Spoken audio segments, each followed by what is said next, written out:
ಶ್ರೀಗುರುಭ್ಯೋ ನಮಃ. ಹರಿಃ ಓಂ. ಸಹನಾವವತು ಸಹನೌ ಭುನಕ್ತು ಸಹ ವೀರ್ಯಂ ಕರವಾವಹೈ ತೇಜಸ್ವಿನಾವಧೀತಮಸ್ತು ಮಾ ವಿದ್ವಿಷಾವಹೈ. ಓಂ ಶಾಂತಿ ಶಾಂತಿ ಶಾಂತಿ. ಹರಿಃ ಓಂ. ಶ್ರದ್ಧಯಾಗ್ನಿಃ ಸಮಿದ್ಯತೆ ಶ್ರದ್ಧಯಾ ವಿಂದತೆ ಹವಿಃ ಶ್ರದ್ಧಾಂ ಭಗಸ್ಯ ಮೂರ್ಧನಿ ವಚಸಾ ವೇದಯಾಮಸಿ. ಪ್ರಿಯಗ್ ಶ್ರದ್ಧೆ ದದತಃ ಪ್ರಿಯಗ್ ಶ್ರದ್ಧೆ ದಿದಾಸತಃ ಪ್ರಿಯಂ ಭೋಜೇಷು ಯಜ್ವಸು ಇದಂ ಮೌದಿತಂ ಕೃಧಿ ಯಥಾ ದೇವಾ ಅಸುರೇಷು ಶ್ರದ್ಧಾಮುಗ್ರೇಷು ಚಕ್ರಿರೆ ಏವಂ ಭೋಜೇಷು ಯಜ್ವಸು ಅಸ್ಮಾಕಮುದಿತಂ ಕೃಧಿ. ಓಂ ಶಾಂತಿ ಶಾಂತಿ ಶಾಂತಿ.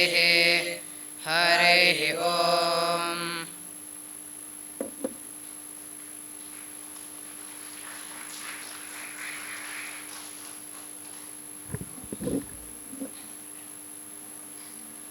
ಈಗ ಈ ಕಾರ್ಯಕ್ರಮದಲ್ಲಿ ನೆರೆದ ತಮಗೆಲ್ಲರಿಗೂ ಸ್ವಾಗತವನ್ನು ಬಯಸಲು ಮುಂದೆ ಬರುತ್ತಿದ್ದಾರೆ ಪೂಜ್ಯ ಸ್ವಾಮಿ ಯುಗೇಶಾನಂದಜಿ.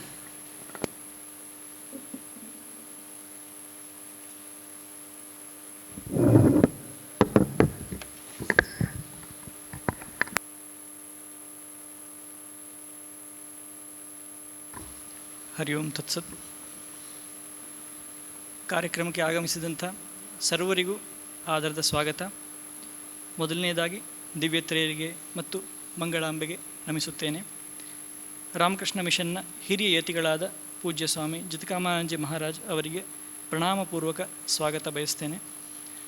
ಅವರ ಜೀವನವೇ ನಮಗೆ ಆದರ್ಶ, ಅವರ ಪ್ರೀತಿ ಆಶೀರ್ವಾದವೇ ನಮಗೆ ಶ್ರೀರಕ್ಷೆ.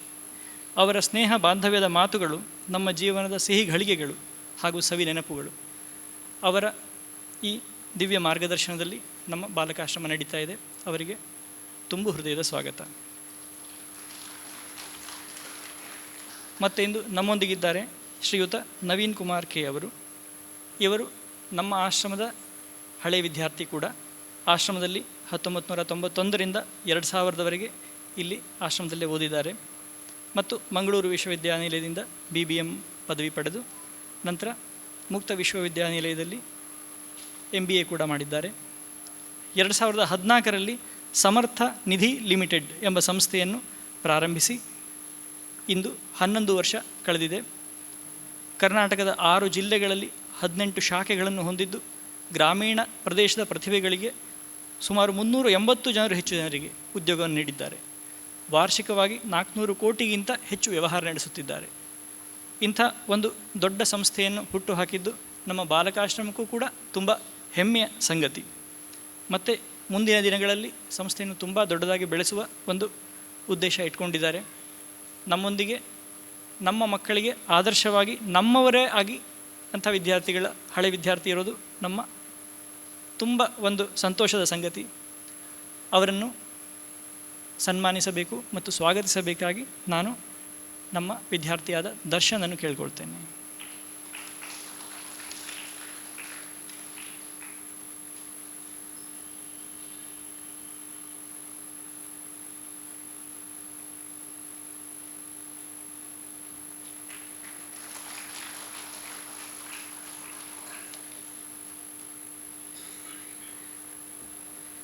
ಮತ್ತು ನಮ್ಮೊಂದಿಗಿದ್ದಾರೆ ಶ್ರೀಯುತ ಕೇಶವ್ ಕೆ ಇವರು.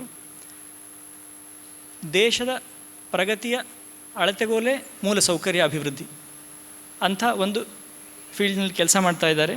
ಶ್ರೀಯುತ ಕೇಶವ್ ಅವರು ಹಳ್ಳಿಯಿಂದ ಬಂದು ಗೌರ್ಮೆಂಟ್ ಹಾಸ್ಟೆಲ್ಗಳಲ್ಲಿ ಉಳ್ಕೊಂಡು ವಿದ್ಯಾಭ್ಯಾಸ ಮಾಡಿ ಜೀವನದಲ್ಲಿ ಕಷ್ಟಪಟ್ಟು ಮುಂದೆ ಬಂದಂಥವರು. ನಾವು ಇಂಥವ್ರನ್ನೇ ವಿಶೇಷವಾಗಿ ಕರೆದಿರೋದು ಯಾಕೆ ಅಂತಂದರೆ ನಮ್ಮ ಮಕ್ಕಳಿಗೆ ಇವ್ರನ್ನ ಆದರ್ಶವಾಗಿದ್ದಾರೆ ಅಂಥೇಳಿ.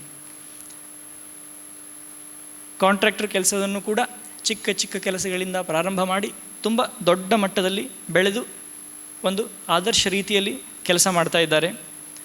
ಉಳಿದೆಲ್ಲ ಕಾಂಟ್ರಾಕ್ಟರ್ಗಳಿಗೆ ದೊಡ್ಡ ದೊಡ್ಡ ಬಿಲ್ಡಿಂಗ್ ಕಟ್ಟಿ ಒಟ್ಟಿಗೆ ಕೋಟ್ಯಾಂತರ ರೂಪಾಯಿ ಹಣ ಗಳಿಸೋದೇ ಒಂದು ಉದ್ದೇಶ. ಆದರೆ ಇವರು ಒಂದು ಸಮಾಜಮುಖಿಯಾಗಿ ಸಾಮಾನ್ಯ ವರ್ಗದವರಿಗೂ ಕೂಡ ಕೈಗೆಟಕುವ ಬೆಲೆಯಲ್ಲಿ ಮನೆ ಸಿಗಬೇಕು ಅಂಥೇಳಿ ಆ ನಿಟ್ಟಿನಲ್ಲಿ ಚಿಕ್ಕ ಚಿಕ್ಕ ಮನೆಗಳನ್ನು ಕಟ್ಟಿ ಸಮಾಜಮುಖಿಯಾಗಿ ಕೆಲಸ ಮಾಡ್ತಾ ಇದ್ದಾರೆ. ಹಲವಾರು ಸಮಾಜ ಸೇವೆಗಳಲ್ಲೂ ಕೂಡ ತೊಡಗಿಸಿಕೊಂಡಿದ್ದಾರೆ. ಅವರು ನಮ್ಮೊಂದಿಗಿರುವುದು ಕೂಡ ತುಂಬ ತುಂಬ ಸಂತೋಷದ ವಿಷಯ. ಅವರನ್ನು ಕೂಡ ಸನ್ಮಾನಿಸಿ ಸ್ವಾಗತಿಸಬೇಕಾಗಿ ನಮ್ಮ ವಿದ್ಯಾರ್ಥಿಯಾದ ದೀಕ್ಷಿತ್ನನ್ನು ಕೇಳ್ಕೊಳ್ತೇನೆ.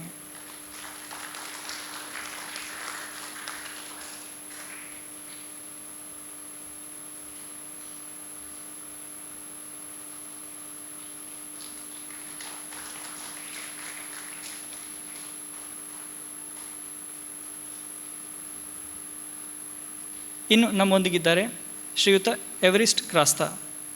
ಇವರು ದಕ್ಷಿಣ ಕನ್ನಡ ಜಿಲ್ಲೆಯ ಪುತ್ತೂರಿನ ವಿಟ್ಲದಲ್ಲಿ ಜನಿಸಿ 87ರಿಂದ ಶಿಕ್ಷಕ ವೃತ್ತಿಯನ್ನು ಮಾಡ್ಕೊಂಡು ಬರ್ತಾ ಇದ್ದಾರೆ. 1988ರಿಂದ 2013ರವರೆಗೆ ಮಂಗಳೂರಿನ ನಂತೂರಿನಲ್ಲಿರುವ ಪದುವ ಪ್ರೌಢಶಾಲೆಯಲ್ಲಿ ಶಿಕ್ಷಕರಾಗಿ, ನಂತರ 2013ರಿಂದ ಕಾಸಿಯಾ ಶಾಲೆಯ ಮುಖ್ಯೋಪಾಧ್ಯಾಯರಾಗಿ ಸೇವೆ ಸಲ್ಲಿಸ್ತಾ ಇದ್ದಾರೆ. ಮತ್ತು 1992ರಿಂದ 2016ರವರೆಗೆ NCCಯ ನೌಕಾದಳದ ಅಧಿಕಾರಿಯಾಗಿ ಕೂಡ ವಿದ್ಯಾರ್ಥಿಗಳನ್ನು ಮುನ್ನಡೆಸಿದ್ದಾರೆ. 1990ರಲ್ಲಿ ಫ್ರಾನ್ಸ್ ದೇಶದಲ್ಲಿ ನಡೆದ ಇಂಟರ್ನ್ಯಾಷನಲ್ ಯೂತ್ ಕಾನ್ಫರೆನ್ಸ್ನಲ್ಲಿ ಕೂಡ ಭಾಗವಹಿಸಿದ್ದಾರೆ. ಅಷ್ಟೇ ಅಲ್ಲದೆ ಮಂಗಳೂರಿನ ಮಹಾತ್ಮ ಗಾಂಧಿ ಪ್ರತಿಷ್ಠಾನ, ನಗರ ಕೇಂದ್ರ ಗ್ರಂಥಾಲಯ ಪ್ರಾಧಿಕಾರ ಇದರ ಸದಸ್ಯರು ಕೂಡ ಆಗಿದ್ದಾರೆ.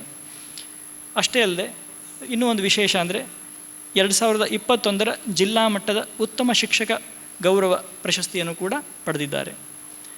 ಅವರ ವಿದ್ಯಾರ್ಥಿಗಳ ಮೇಲಿನ ಕಳಕಳಿ ಮತ್ತು ಸೇವಾ ತತ್ಪರತೆ ನಮಗೆಲ್ಲ ಅನುಸರಿಸಲು ಯೋಗ್ಯವಾದಂಥದ್ದು. ಅವರ ಹತ್ರ ಮಾತಾಡಿದ್ರೆ ಗೊತ್ತಾಗ್ತದೆ ವಿದ್ಯಾರ್ಥಿಗಳ ಮೇಲೆ ಅವರಿಗೆ ಎಷ್ಟು ಕಳಕಳಿ ಇದೆ ಅನ್ನುವಂಥದ್ದು. ಅವರು ಕೂಡ ನಮ್ಮೊಂದಿಗಿರೋದು ತುಂಬ ಸಂತೋಷದ ವಿಷಯ. ನಮ್ಮ ಮತ್ತೊಬ್ಬ ವಿದ್ಯಾರ್ಥಿಯಾದ ಅಕ್ಷಯನನ್ನು ಕೇಳ್ಕೊಳ್ತೇನೆ, ಅವರನ್ನು ಸನ್ಮಾನಿಸುವ ಮೂಲಕ ಸ್ವಾಗತಿಸಬೇಕಾಗಿ.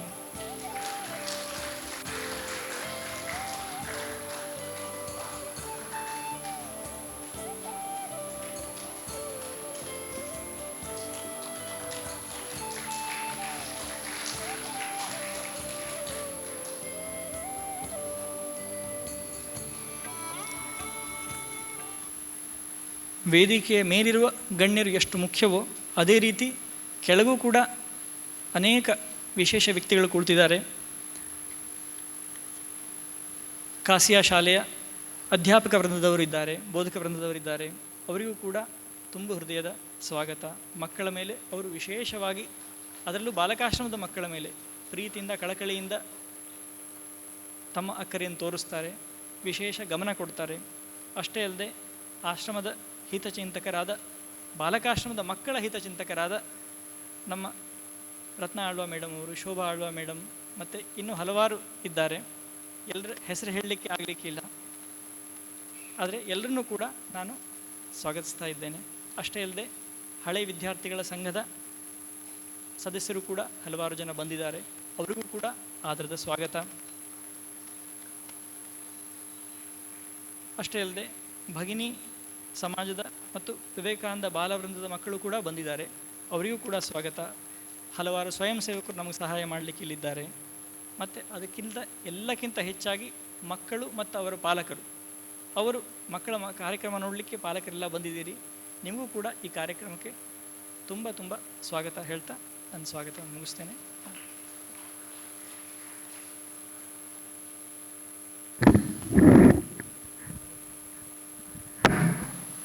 ಎಲ್ಲರಿಗೆ ಸ್ವಾಗತವನ್ನು ಕೋರಿದ ಬಾಲಕಾಶ್ರಮದ ವಾರ್ಡನಾದಂತಹ ಸ್ವಾಮಿ ಯುಗೇಶಾನಂದಜಿ ಇವರಿಗೆ ಕೂಡ ಈ ಕಾರ್ಯಕ್ರಮಕ್ಕೆ ಸುಸ್ವಾಗತಗಳು.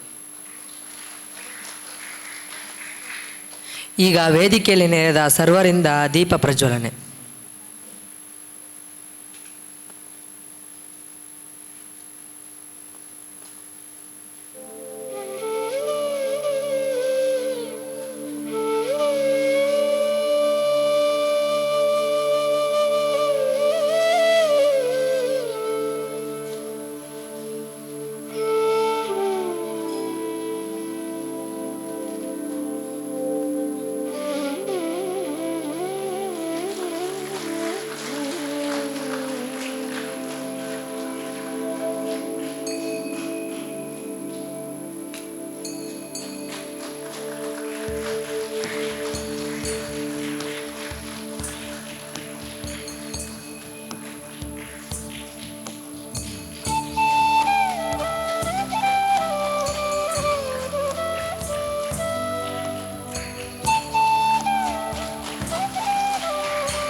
ಈಗ ಅತಿಥಿ ಗಣ್ಯರಿಂದ ಯಶಸ್ವಿ ಭವ ಸಂಚಿಕೆ 4ರ ಉದ್ಘಾಟನೆ ಮಾಡಬೇಕಾಗಿ ಕೇಳಿಕೊಳ್ಳುತ್ತೇನೆ.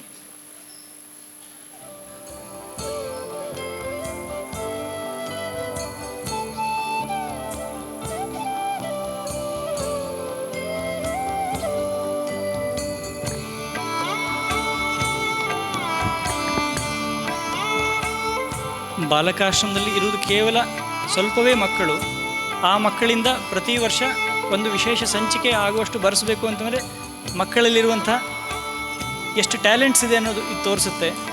ಪ್ರತಿ ವರ್ಷ ಇದು ನಡ್ಕೊಂಡು ಬರ್ತಾ ಇದೆ ಕಳೆದ 4 ವರ್ಷದಿಂದ. ಈ ವರ್ಷ ವಿಶೇಷವಾಗಿ ಬೇರೆ ಯಾವುದನ್ನು ತಗೊಳ್ಳದೆ ಮಕ್ಕಳು ಬರೆದಂಥ ಕವಿತೆ ಮತ್ತು ಕಥೆ ಇವುಗಳನ್ನೇ ಸೇರಿಸಲಾಗಿದೆ. ಮಕ್ಕಳೇ ಬರೆದಂಥದ್ದು, ಅದರಲ್ಲಿ ಹೆಚ್ಚಿಗೆ ಎಡಿಟ್ ಮಾಡಿಲ್ಲ. ಯಾಕಂದರೆ ಮಕ್ಕಳ ಫೀಲಿಂಗೇ ಹಾಗೇ ಬರಲಿ ಅನ್ನೋ ಕಾರಣದಿಂದ.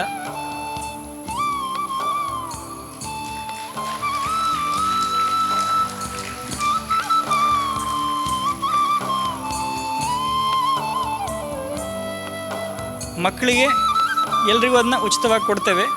ಬೇರೆ ಯಾರಾದರೂ ಬೇಕಿದ್ದರೆ ಹೊರಗಡೆ ಇವತ್ತು ಅರ್ಧ ಬೆಲೆಗೆ ಅದನ್ನ ತಗೊಳ್ಬೋದು.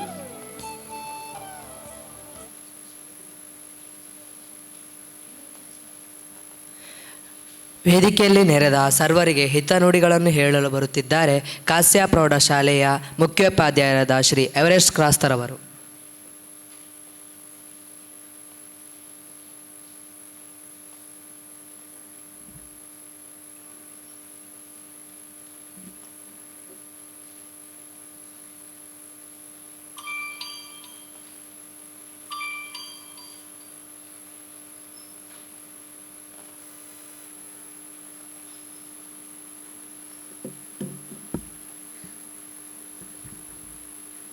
ಈ ಸುಂದರವಾದ ಕಾರ್ಯಕ್ರಮದಲ್ಲಿ ವೇದಿಕೆಯಲ್ಲಿ ಅಧ್ಯಕ್ಷ ಸ್ಥಾನವನ್ನು ವಹಿಸಿ ಆಸೀನರಾಗಿರುವಂಥ ಈ ರಾಮಕೃಷ್ಣ ಮಠದ ಅಧ್ಯಕ್ಷರು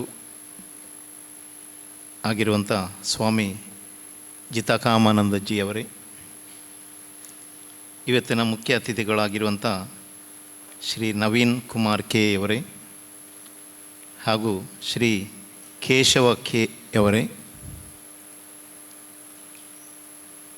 ವಾರ್ಡನ್ ಸ್ವಾಮೀಜಿ ಸ್ವಾಮಿ ಯುಗೇಶಾನಂದಜಿಯವರೇ, ಇಲ್ಲಿ ನೆರೆದ ವಿದ್ಯಾರ್ಥಿಗಳೇ, ವಿದ್ಯಾರ್ಥಿಗಳ ಪೋಷಕರೇ, ಶಿಕ್ಷಕರೇ ಮತ್ತು ಅತಿಥಿ ಅಭ್ಯಾಗತರೇ,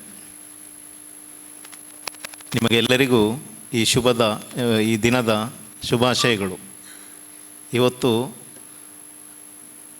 ನಮ್ಮ ಪಾಲಿಗೆ ಒಂದು ಅದ್ಭುತವಾದ ದಿನ. 2 ಕಾರಣಗಳಿಗಾಗಿ. ಭಾರತದಾದ್ಯಂತ ವಿಶ್ವಾದ್ಯಂತ ಕ್ರಿಸ್ಮಸ್ ಆಚರಣೆಯನ್ನು ಕ್ರೈಸ್ತ ಜನಾಂಗದವರು ಮಾಡ್ತಾ ಇದ್ದಾರೆ. 2025 ವರ್ಷಗಳ ಮೊದಲು ಯೇಸುಕ್ರಿಸ್ತರ ಜನನವಾಗಿತ್ತು. ಯೇಸುಕ್ರಿಸ್ತರ ಜನ್ಮದಿನದ ಆಚರಣೆ ಇವತ್ತು. ಹಾಗೆ ನಮ್ಮ ಭಾರತದ ಮಟ್ಟಿಗೆ ಓರ್ವ ಮಹಾನ್ ರಾಜಕಾರಣಿ, ಮಹಾನ್ ವಾಗ್ಮಿ, ಅಜಾತಶತ್ರು ಅಟಲ್ ಬಿಹಾರಿ ವಾಜಪೇಯಿ ಅವರ ಜನ್ಮದಿನ ಕೂಡ ಇವತ್ತು. ಈ 2 ಜನ್ಮದಿನಗಳು ನಮಗೆ ಭಾರತೀಯರಿಗೆ ಒಂದು ವಿಶೇಷವಾದ ದಿನಗಳು. ಎಲ್ಲರಿಗೂ ಈ ಜನ್ಮದಿನದ ಶುಭಾಶಯಗಳನ್ನು ನಾನು ಕೋರ್ತೇನೆ. ಅಟಲ್ಜಿಯವರ ಒಂದು ಅನುಭವವನ್ನು ನಾನು ಹೇಳ್ತೇನೆ. ನಾನು ವಿಟ್ಲದಲ್ಲಿ ಕಲಿತವನು. ವಿಠಲ ಜೂನಿಯರ್ ಕಾಲೇಜಿನಲ್ಲಿ ನಾನು 8ನೇ ತರಗತಿಯಲ್ಲಿ ಓದುತ್ತಿರುವಾಗ ಒಂದು ದಿನ ಶನಿವಾರ ನಾವು ಸುಮಾರು 3 ಕಿಲೋಮೀಟರ್ ನಡೆದುಕೊಂಡು ಆ ಬಸ್ ಸ್ಟ್ಯಾಂಡಿನ ಮುಖಾಂತರ ನಾವು ಶಾಲೆಗೆ ಹೋಗಬೇಕು. ಆ ಸಮಯದಲ್ಲಿ ಒಂದು ಶನಿವಾರ ನಾವು ಬೆಳಿಗ್ಗೆ 8:30 ಗಂಟೆಗೆ ಆ ಬಸ್ ಸ್ಟ್ಯಾಂಡಿನ ಹತ್ತಿರ ಪಂಚಾಯತ್ ಕಚೇರಿ ಇದೆ, ಅದರ ಎದುರು ಸ್ವಲ್ಪ ಸ್ಥಳ ಇದೆ. ಅಲ್ಲಿ ಒಂದು ಭಾಷಣ ಕೇಳ್ತಾ ಇತ್ತು. ನಮ್ಮ ಪರಿಚಯದವರು ನಮ್ಮನ್ನು ಕರ್ಕೊಂಡೋದ್ರು, ನೀವು ಕೂಡ ಕೇಳಿ ಅಂತ. ನಾನು 8ನೇ ಕ್ಲಾಸ್ನಲ್ಲಿದ್ದೆ. ಹಿಂದಿ ಸ್ವಲ್ಪ ತಿಳುವಳಿಕೆ ಇತ್ತು, ಸ್ವಲ್ಪ ತಿಳುವಳಿಕೆ, ಜಾಸ್ತಿ ಇಲ್ಲ. ಆದರೂ ಅಲ್ಲಿ ಕೂತು ನಮ್ಮನ್ನು ಕರ್ಕೊಂಡೋಗಿ ಕೂರಿಸಿದರು. ನಾವು ಕೂತೆವು. ನಾವು 4 ಮಂದಿ ಇದ್ದೆವು, ನಾನು ಮತ್ತು ನನ್ನ ಕಸಿನ್ಸ್ 4 ಮಂದಿ ಇದ್ದೆವು. ಅವರ ಭಾಷಣ ಕೇಳಿದ್ದೇನೆ ಮತ್ತು ಹತ್ತಿರದಿಂದ ಅವರನ್ನು ನೋಡಿದ್ದೇನೆ 8ನೇ ತರಗತಿಯಲ್ಲಿ, ಅಟಲ್ ಬಿಹಾರಿ ವಾಜಪೇಯಿ ಅವರನ್ನು. ಅವರ ಭಾಷಣ ಒಂದು 10 ನಿಮಿಷ ಕೇಳಿದ್ದೇನೆ. ನನಗೆ ಸರಿಸುಮಾರು ಅರ್ಥ ಆಯಿತು. ಈಗ ನೆನಪಿಲ್ಲ, ಆದರೆ ಆ ಸಮಯದಲ್ಲಿ ನನಗೆ ಅರ್ಥ ಆಯ್ತು. ಅದು ಅವರು ಹೇಳಿದ್ದು ಅರ್ಥ ಆಯಿತು. ಸರಳವಾದ ಹಿಂದಿಯಲ್ಲಿ ಅವರು ಮಾತಾಡ್ತಿದ್ದರು. ಯಾಕೆಂದರೆ ಅವರಿಗೆ ಗೊತ್ತಿದೆ ಈ ಪ್ರದೇಶದಲ್ಲಿ ಹಿಂದಿ ಭಾಷಿಗರು ಕಡಿಮೆ ಅಂತ. ಈಗ ಸ್ವಲ್ಪ ಇದ್ದಾರೆ, ಆ ಸಮಯದಲ್ಲಿ ಹಿಂದಿ ಭಾಷಿಗರು ಕಡಿಮೆ. ಅದರಿಂದ ಸರಳವಾದ ಹಿಂದಿಯಲ್ಲಿ ಅವರು ಭಾಷಣವನ್ನು ಮಾಡ್ತಾಯಿದ್ರು. ನಾವು ಕೇಳ್ತಾ ಇದ್ದೆವು. ಶಾಲೆಗೆ ಮಾತ್ರ 10 ನಿಮಿಷ ಲೇಟ್. ನಮ್ಮ ಸರ್ ಮೊದಲು ವಿಚಾರಣೆ ಮಾಡಿದರು. ವಿಚಾರಣೆ ಮಾಡಿ ನೀವು ಪ್ರಿನ್ಸಿಪಾಲ್ ಹತ್ರ ಹೋಗಿ ಅಂತ ಕಳಿಸಿದರು. ಪ್ರಿನ್ಸಿಪಾಲ್ ಕೂಡ ವಿಚಾರಣೆ ಮಾಡಿದರು. ನಂತರ ಆಯಿತು, ಪಾಪ ಯಾರೋ ಕರ್ಕೊಂಡೋಗಿ ಭಾಷಣ ಕೇಳಿಸಿದ್ದಾರೆ, ತೊಂದರೆ ಇಲ್ಲ, ಕ್ಲಾಸಿಗೆ ಹೋಗಿ ಅಂತ ನಮ್ಮನ್ನು ಕಳಿಸಿದರು. ಏನೋ ಅವರಿಗೆ ಕನಿಕರ ಇತ್ತೋ ಏನೋ. ಅದರಿಂದ ಅಟಲ್ ಬಿಹಾರಿ ವಾಜಪೇಯಿ ಅವರ ನೆನಪು ನನಗೆ ತುಂಬ ಸಲ ಬರ್ತಾ ಇದೆ. ಈಗ ಇವತ್ತಿನ ವಿಷಯಕ್ಕೆ ಬರೋಣ. ವಿದ್ಯಾರ್ಥಿಗಳು ಜಾಸ್ತಿ ಇಲ್ಲ ಇಲ್ಲಿ, ಬಹುಶಃ ಎಲ್ಲ ಮೇಕಪ್ ಅದು ಇದು ಅಂತ ಮಾಡುವುದರಲ್ಲಿದ್ದಾರೆ.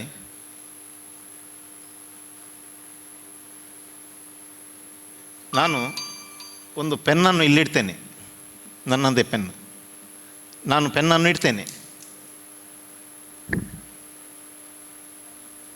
ಅದನ್ನು ಹೆಕ್ಕಬೇಕಿದ್ರೆ ಇನ್ನೊಬ್ಬರು ಬಂದು ನನಗೆ ಹೆಕ್ಕಿ ಕೊಡ್ತಾರೆ. ಈಗ ಒಂದು ಪ್ರಶ್ನೆ, ನಾನು ಇಲ್ಲಿ ಇಟ್ಟ ಪೆನ್ ಅದು ಯಾಕೆ ಬಿತ್ತು ಅಂತ. ಆ ಪೆನ್ ಬಿತ್ತು. ಇದೇ ಬಾಟಲ್, ನೀರಿನ ಬಾಟಲ್ ನಾನು ಇಡ್ತೇನೆ, ಅದು ಬೀಳಲಿಲ್ಲ, ಅದು ಬೀಳಲಿಲ್ಲ, ಪೆನ್ ಬಿತ್ತು.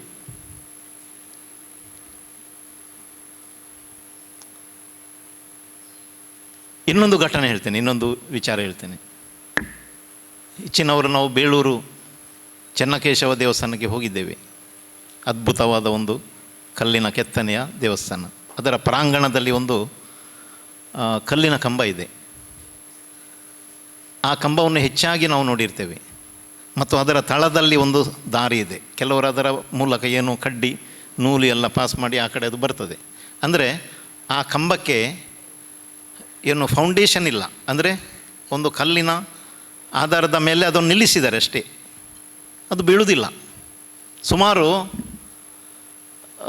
1000ಕ್ಕಿಂತ ಹೆಚ್ಚು ವರ್ಷಗಳಿಂದ ಆ ಕಂಬ ಹಾಗೇ ಇದೆ, ಇವತ್ತಿಗೂ ಇದೆ, ಇನ್ನು ಮುಂದೆ ಕೂಡ ಇರ್ಬೋದು. ಅದು ಬೀಳಲಿಕ್ಕಿಲ್ಲ. ಈ ನೀರಿನ ಬಾಟಲಿ ಬೀಳಲಿಕ್ಕಿಲ್ಲ. ನನ್ನ ಪೆನ್ನು ಬಿತ್ತು. ಒಂದು ವೇಳೆ ನಾನು ಈ ಪೆನ್ನನ್ನು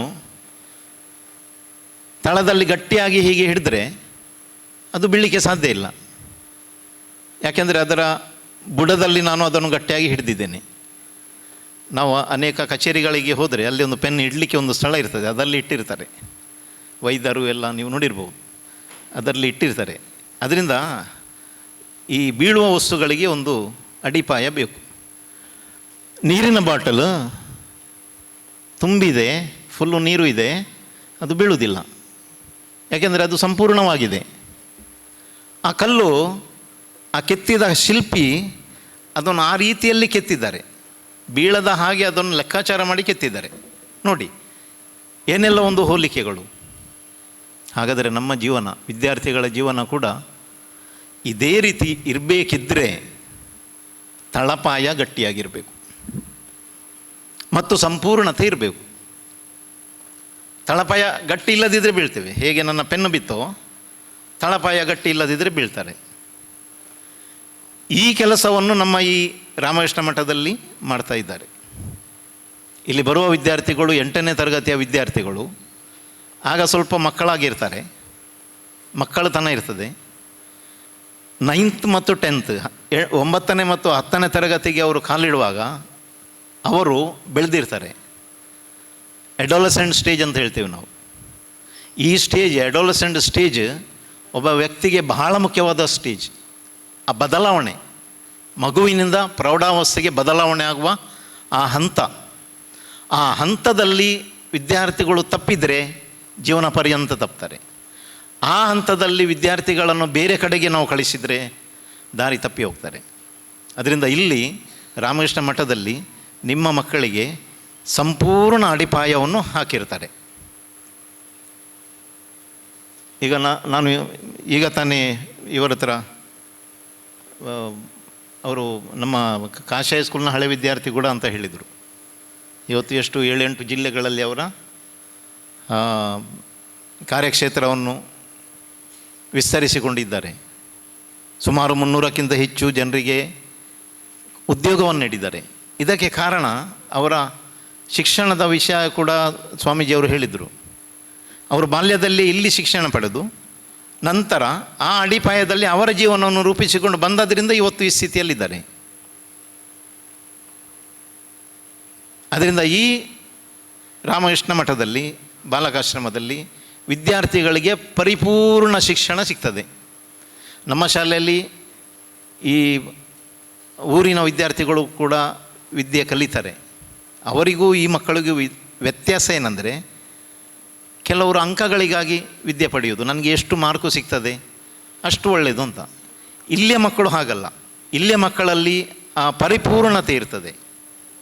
ಕೇವಲ ಮಾರ್ಕಲ್ಲ, ಆ ಸರ್ವತೋಮುಖ ಅಭಿವೃದ್ಧಿ, ಸರ್ವಾಂಗೀಣ ಅಭಿವೃದ್ಧಿ, ಅದು ಜೀವನಕ್ಕೆ ಭಾಳ ಮುಖ್ಯ. ಅದರಿಂದ ನಿಮ್ಮ ಮಕ್ಕಳನ್ನು ಭಾಳ ಉತ್ತಮವಾಗಿ ಈ ರಾಮಕೃಷ್ಣ ಬಾಲಕಾಶ್ರಮದಲ್ಲಿ ಅವರನ್ನು ನೋಡಿಕೊಳ್ತಾರೆ.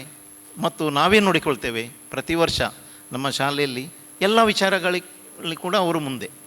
ಅದು ಸ್ಪೋರ್ಟ್ಸ್ ಇರ್ಬೋದು, ಅದು ಹಾಡುಗಾರಿಕೆ ಇರ್ಬೋದು, ಅದು ನಾಟಕ ಇರ್ಬೋದು, ಅದು ಭಾಷಣ ಇರ್ಬೋದು, ಸ್ಪರ್ಧೆಗಳಿರ್ಬೋದು, ಕಲಿಯುವಿಕೆಯಲ್ಲಿ ಕೂಡ ಇರ್ಬೋದು. ನಾವು ಪ್ರತಿ ವರ್ಷ 80% ಮೇಲೆ ಸಿಕ್ಕಿದ ಮಕ್ಕಳ ಒಂದು ಸ್ಕೋರ್ ಬೋರ್ಡ್ ಹಾಕಿರ್ತೇವೆ ನಮ್ಮ ಶಾಲೆಯಲ್ಲಿ. ಅದು ಇಡೀ ವರ್ಷ ಇರ್ತದೆ. ಅಲ್ಲಿ ನೋಡಿದರೆ ಅತಿ ಹೆಚ್ಚು ಮಕ್ಕಳು ರಾಮಕೃಷ್ಣ ಮಠದಲ್ಲಿ ಕಲಿತ ಮಕ್ಕಳೇ ಆಗಿರ್ತಾರೆ. ಅಂದರೆ ಇಲ್ಲಿ ಈ ರಾಮಕೃಷ್ಣ ಮಠದಲ್ಲಿ ನಿಮ್ಮ ಮಕ್ಕಳಿಗೆ ಎಲ್ಲ ಸರ್ವತೋಮುಖ ಅಭಿವೃದ್ಧಿಗೆ ಬೇಕಾದ ಎಲ್ಲ ಪೋಷಕಾಂಶಗಳನ್ನು ಕೊಡ್ತಾರೆ, ಒಳ್ಳೆಯ ಅಡಿಪಾಯ ಕೊಡ್ತಾರೆ. ಖಂಡಿತವಾಗಿ ನಿಮ್ಮ ಮಕ್ಕಳು ಈ ಸಮಾಜದ ಉನ್ನತ ವ್ಯಕ್ತಿಗಳಾಗಿ ಬಾಳ್ತಾರೆ ಎಂಬುದರಲ್ಲಿ ಎರಡು ಮಾತಿಲ್ಲ. ಇನ್ನು ಇದಕ್ಕಾಗಿ ನಮ್ಮ ಯತಿಗಳು ಇಲ್ಲಿ ಅವರ ಶ್ರಮ ಪಡ್ತಾರೆ. ನೋಡಿ, ಒಂದು ಸಲ ಒಬ್ಬ ವಿದ್ಯಾರ್ಥಿಯನ್ನು ಮನೆಗೆ ಕಳಿಸುವ ಒಂದು ಪ್ರಮೇಯ ಬಂತು. ಒಂದು ಪ್ರಮೇಯ ಬಂದಾಗ ನಾನು ಸ್ವಾಮೀಜಿಯವರಲ್ಲಿ ಹೇಳಿದ್ದೆ, ಮಂಗಳೂರಿನಲ್ಲಿ ಸುಮಾರು minimum 5,000 per month PG fees, minimum 5,000 ಮಕ್ಕಳಿಗೆ. ಆದರೆ 5 to 7, 8,000ವರೆಗೆ ತಿಂಗಳಿಗೆ ಫೀಸ್ ಹೋಗ್ತದೆ, ಊಟದ ಖರ್ಚು ಇತ್ಯಾದಿ. 3 ವರ್ಷಕ್ಕೆ ಎಷ್ಟಾಯಿತು? ಅದರಿಂದ ಆ ರೀತಿ ಸಮಸ್ಯೆ ಮಾಡಿ ಹೋಗುವ ವಿದ್ಯಾರ್ಥಿಗೆ ನಾನು ಹೇಳಿದೆ, ಅಷ್ಟು ವಸೂಲಿ ಮಾಡಿ ಕಳಿಸಿ ಅಂತ. ಎಷ್ಟು ಖರ್ಚು ನೀವು ಮಾಡಿದ್ದೀರಿ, ಅದರಲ್ಲಿ ನಿಮ್ಮ ಶ್ರಮವನ್ನು ಬೇರೆ ಇಡುವ. ಊಟ ಉಪಚಾರ ಉಳ್ಕೊಳ್ಳಿಕ್ಕೆ ಏನೆಲ್ಲ ಖರ್ಚು ಮಾಡಿದ್ದೀರಿ, ಅದನ್ನು ವಸೂಲಿ ಮಾಡಿ ಕಳಿಸಿ ಅಂತ ಹೇಳಿದ್ದೆ ನಾನು. ಯಾಕೆಂದರೆ ಒಬ್ಬರು ಇಬ್ಬರು ಮಕ್ಕಳಿಗೆ ಇದರ ಬೆಲೆ ಗೊತ್ತಾಗುವುದಿಲ್ಲ.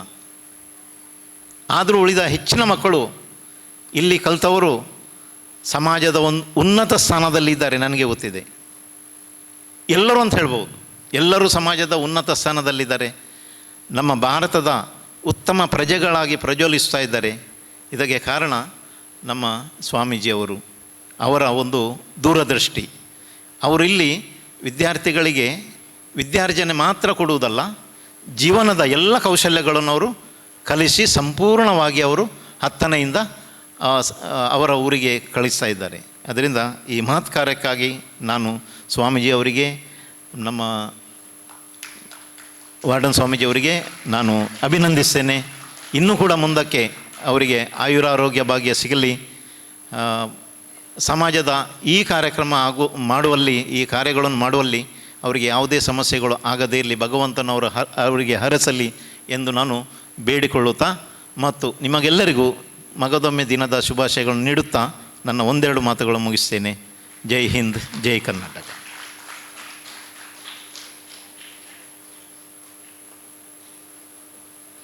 ಇಲ್ಲಿ ವೇದಿಕೆಯಲ್ಲಿ ನೆರೆದ ಸರ್ವರಿಗೂ ಹಿತನುಡಿಯನ್ನು ಹೇಳಿದ ಶ್ರೀ ಎವರೆಸ್ಟ್ ಕ್ರಾಸ್ತರ್ ಅವರಿಗೆ ಧನ್ಯವಾದಗಳು.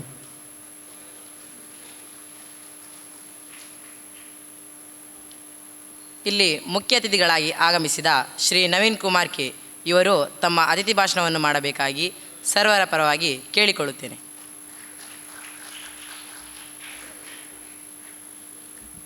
ಮೊದಲಿಗೆ ದಿವ್ಯತ್ರಯರಿಗೆ ನಮಿಸುತ್ತಾ, ಅದೇ ರೀತಿ ಮಂಗಳದೇವಿಯನ್ನು ನೆನೆಸುತ್ತಾ, ವೇದಿಕೆಯಲ್ಲಿ ಆಸೀನರಾಗಿರುವಂಥ ನಮ್ಮ ಆಶ್ರಮದ ಸ್ವಾಮೀಜಿಯವರೇ, ಅದೇ ರೀತಿ ವಾರ್ಡನ್ ಸ್ವಾಮೀಜಿಯವರೇ, ವೇದಿಕೆಯಲ್ಲಿ ಆಸೀನರಾಗಿರುವಂಥ ನಮ್ಮ ಕಾಸ್ಯ ಹೈಸ್ಕೂಲಿನ ಎವರೆಸ್ಟ್ ಕ್ರಾಸ್ ಮುಖ್ಯೋಪಾಧ್ಯಾಯರೇ, ಅದೇ ರೀತಿ ಕೇಶವ ಅವರೇ, ನಮ್ಮ ಹಳೆ ವಿದ್ಯಾರ್ಥಿ ಮಿತ್ರರೇ, ನಮ್ಮ ರವಿಶಂಕರ್ ಅವರು ಬಂದಿದ್ದಾರೆ, ಹಳೆ ವಿದ್ಯಾರ್ಥಿಗಳು. ಅವರು MRPLಲ್ಲಿ ಇಂಜಿನಿಯರಿಂಗ್ ಮಾಡ್ತಾ ಒಂದು ಒಳ್ಳೆಯ ಉನ್ನತ ಹುದ್ದೆಯನ್ನು ಹೊಂದಿದವರೇ. ಅದೇ ರೀತಿ ನಮ್ಮ ಪ್ರಸ್ತುತ ವಿದ್ಯಾರ್ಥಿಗಳ ಪೋಷಕರೇ. ಅಷ್ಟು ಮಾತ್ರ ಅಲ್ಲ, ನಮ್ಮ ಹೊರಗಿಂದ ಇಲ್ಲಿ ಟ್ಯೂಷನಿಗಿಂತ ಬರುವಂಥ ವಿದ್ಯಾರ್ಥಿಗಳೆಲ್ಲ ಕಾಣ್ತಾ ಇದ್ದಾರೆ. ನಮ್ಮ ಪ್ರಸ್ತುತ ವಿದ್ಯಾರ್ಥಿಗಳಿಲ್ಲಿ ಸ್ವಲ್ಪ ಕಡಿಮೆ ಇದ್ದಾರೆ, ಆದರೆ ಬೇರೆ ವಿದ್ಯಾರ್ಥಿಗಳಿದ್ದಾರೆ, ಪರವಾಗಿಲ್ಲ. ನೀವು ಈ ಆಶ್ರಮಕ್ಕೆ ಹಲವಾರು ಬಾರಿ ಬಂದಿರ್ತೀರ. ಸ್ವಾಮೀಜಿಯವರ ಪ್ರವಚನ ಎಲ್ಲ ತುಂಬ ಸಲ ಕೇಳಿದ್ದೀರ. ಸೊ ನಾವು ಪ್ರವಚನ ಮಾಡುವಂಥ ಒಂದು ಸ್ಥಿತಿಯಲ್ಲಿ ಇವಾಗ ಇಲ್ಲ. ನಾನಿವತ್ತು ಈ ಒಂದು ಸ್ಟೇಜಲ್ಲಿ ನಿಂತು ಮಾತಾಡಬೇಕಾದ್ರೆ ನಮಗೆ ಈ ರಾಮಕೃಷ್ಣಾಶ್ರಮದಲ್ಲಿ ಕಲಿತಂಥ ವಿದ್ಯಾಭ್ಯಾಸ ಮಾತ್ರವಲ್ಲ, ಇಲ್ಲಿ ಕೊಟ್ಟಂಥ ನೈತಿಕ ಶಿಕ್ಷಣವೇ ನನ್ನನ್ನು ಈ ಸ್ಟೇಜಲ್ಲಿ ಇವತ್ತು ನಿಲ್ಲುವಂತೆ ಮಾಡಿದೆ. ಸೊ ನಾನು ನನ್ನ ಜೀವನ ಕಥೆಯನ್ನೇ ನಿಮಗೆ ಹೇಳ್ತೀನಿ. ನಾನೊಬ್ಬ ರಾಮಕುಂಜ ಅಂತ ನೀವು ಕೇಳಿರ್ಬೋದು. ಉಪ್ಪಿನಂಗಡಿಯಿಂದ ಕಡಬ ಹೋಗೋ ರೋಡಲ್ಲಿ ರಾಮಕುಂಜ ಅಂತ ಒಂದು ಹಳ್ಳಿ ಬರುತ್ತೆ. ಆ ಹಳ್ಳಿಯಲ್ಲಿ ಹುಟ್ಟಿದಂಥ ಹುಡುಗ. ನನಗೊಂದು ಸಣ್ಣ ಹುಡುಗ ಇರಬೇಕಾದ್ರೆ ನನ್ನ ಕನಸಿತ್ತು. ಏನಂತ ಹೇಳಿದರೆ ಮಂಗಳೂರಿಗೆ ಹೋಗಬೇಕೆಂಬ ಕನಸು. ಈ ಮಂಗಳೂರಿಗೆ ಹೋಗಬೇಕೆಂಬ ಕನಸು ಹೇಗೆ ಹುಟ್ಟಿದಂದರೆ, ನಮ್ಮ ಊರಲ್ಲೊಬ್ಬರು ರಮೇಶ್ ಅಣ್ಣ ಅಂತಿದ್ದರು. ಈ ರಮೇಶ್ ಅಣ್ಣ ಏನಂದರೆ ಅಂಥ ವಿದ್ಯಾಭ್ಯಾಸ ಮಾಡಿದಂಥವ್ರು ಅಲ್ಲ. ಅವರು ಕೆಲಸಕ್ಕೆ ಅಂತೇಳಿ ಮಂಗಳೂರಿಗೆ ಬಂದು ಇಲ್ಲಿ ಪ್ರೈವೇಟ್ ಬಸ್ ಇದೆಯಲ್ಲ ಅದರಲ್ಲಿ ಕ್ಲೀನರ್ ಆಗಿದ್ದು, ಆನಂತರ ಕಂಡಕ್ಟರ್ ಆಗಿದ್ದು, ಆನಂತರ ಓನರ್ ಆಗಿರುವಂಥ ವ್ಯಕ್ತಿ. ನಿಮಗೆ ಗೊತ್ತಿರ್ಬೋದು, ಮಂಗಳೂರಿನ ಪ್ರೈವೇಟ್ ಬಸ್ಗಳೆಲ್ಲ ಬಹಳ ಲೈಟೆಲ್ಲ ಹಾಕ್ಕೊಂಡು ಮ್ಯೂಸಿಕ್ ಎಲ್ಲ ಹಾಕ್ಕೊಂಡು ಇರುವಂಥ ಒಂದು ಪರಿಸ್ಥಿತಿ ಅವಾಗಿತ್ತು. ಸೊ ಅವರು ರಜಾ ದಿನಗಳಲ್ಲಿ ನಮ್ಮ ಊರಿಗೆ ಈ ಲೈಟ್ಫುಲ್ ಕಲರ್ಫುಲ್ ಆಗಿರುವಂಥ ಬಸ್ಸನ್ನು ನಮ್ಮ ಊರಿಗೆ ತರ್ತಾಯಿದ್ರು. ಇದನ್ನು ನೋಡಿ ನನಗೊಂದು ಕನಸು ಬಂತು. ಏನಂದರೆ ರಮೇಶನ್ ನಂತರ ನಾನು ಮಂಗಳೂರಿಗೆ ಹೋಗಿ ಏನೋ ಒಂದು ಸಾಧಿಸಬೇಕು ಅಂತ.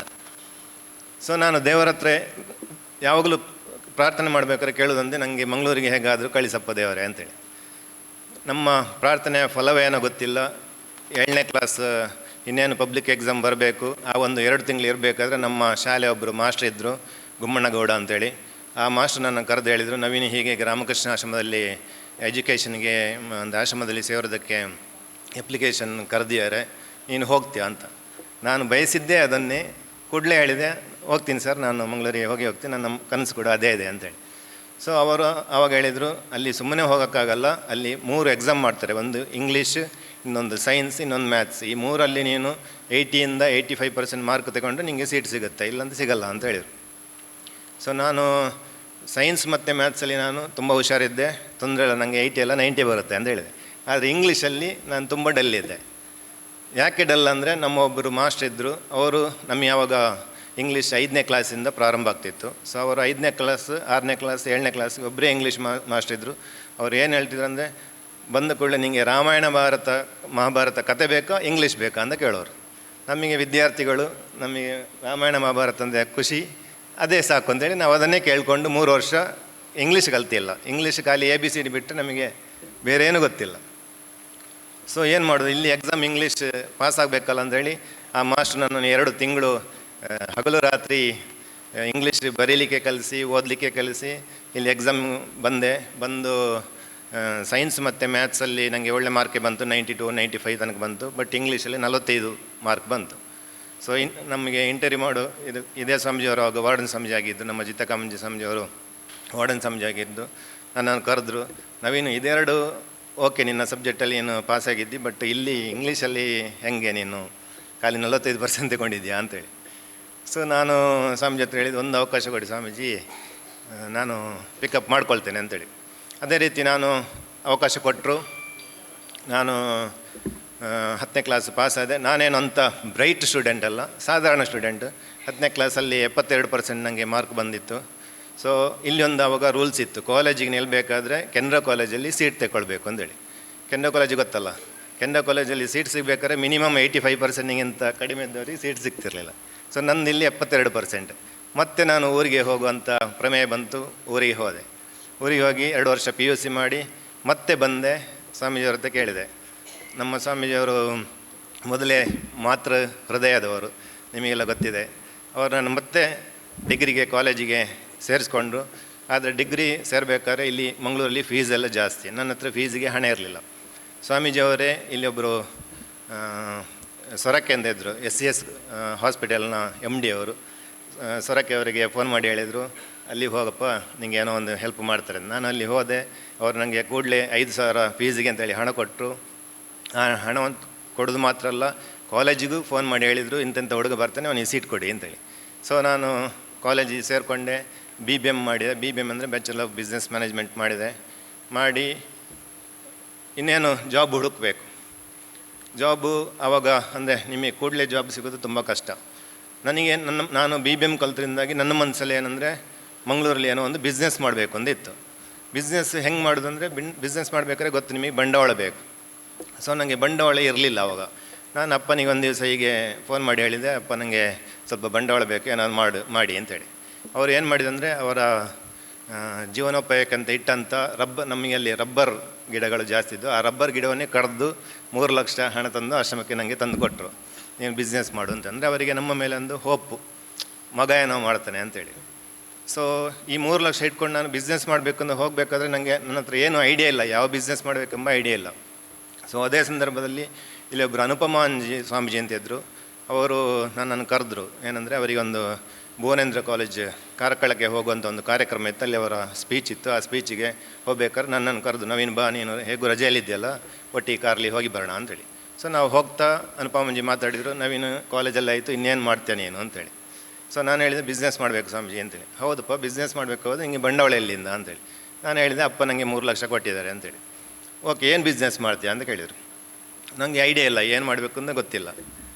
ಸೊ ನಾನು ಹೇಳಿದೆ, ನನಗೆ ಏನು ಮಾಡಬೇಕು ಅಂತ ಗೊತ್ತಿಲ್ಲ ಸ್ವಾಮೀಜಿ, ಒಟ್ಟು ನನಗೆ ಬಿಸ್ನೆಸ್ ಮ್ಯಾನ್ ಆಗಬೇಕು ಅಂತೇಳಿ ನನ್ನ ಕನಸು ಅಂತ ಹೇಳಿದೆ.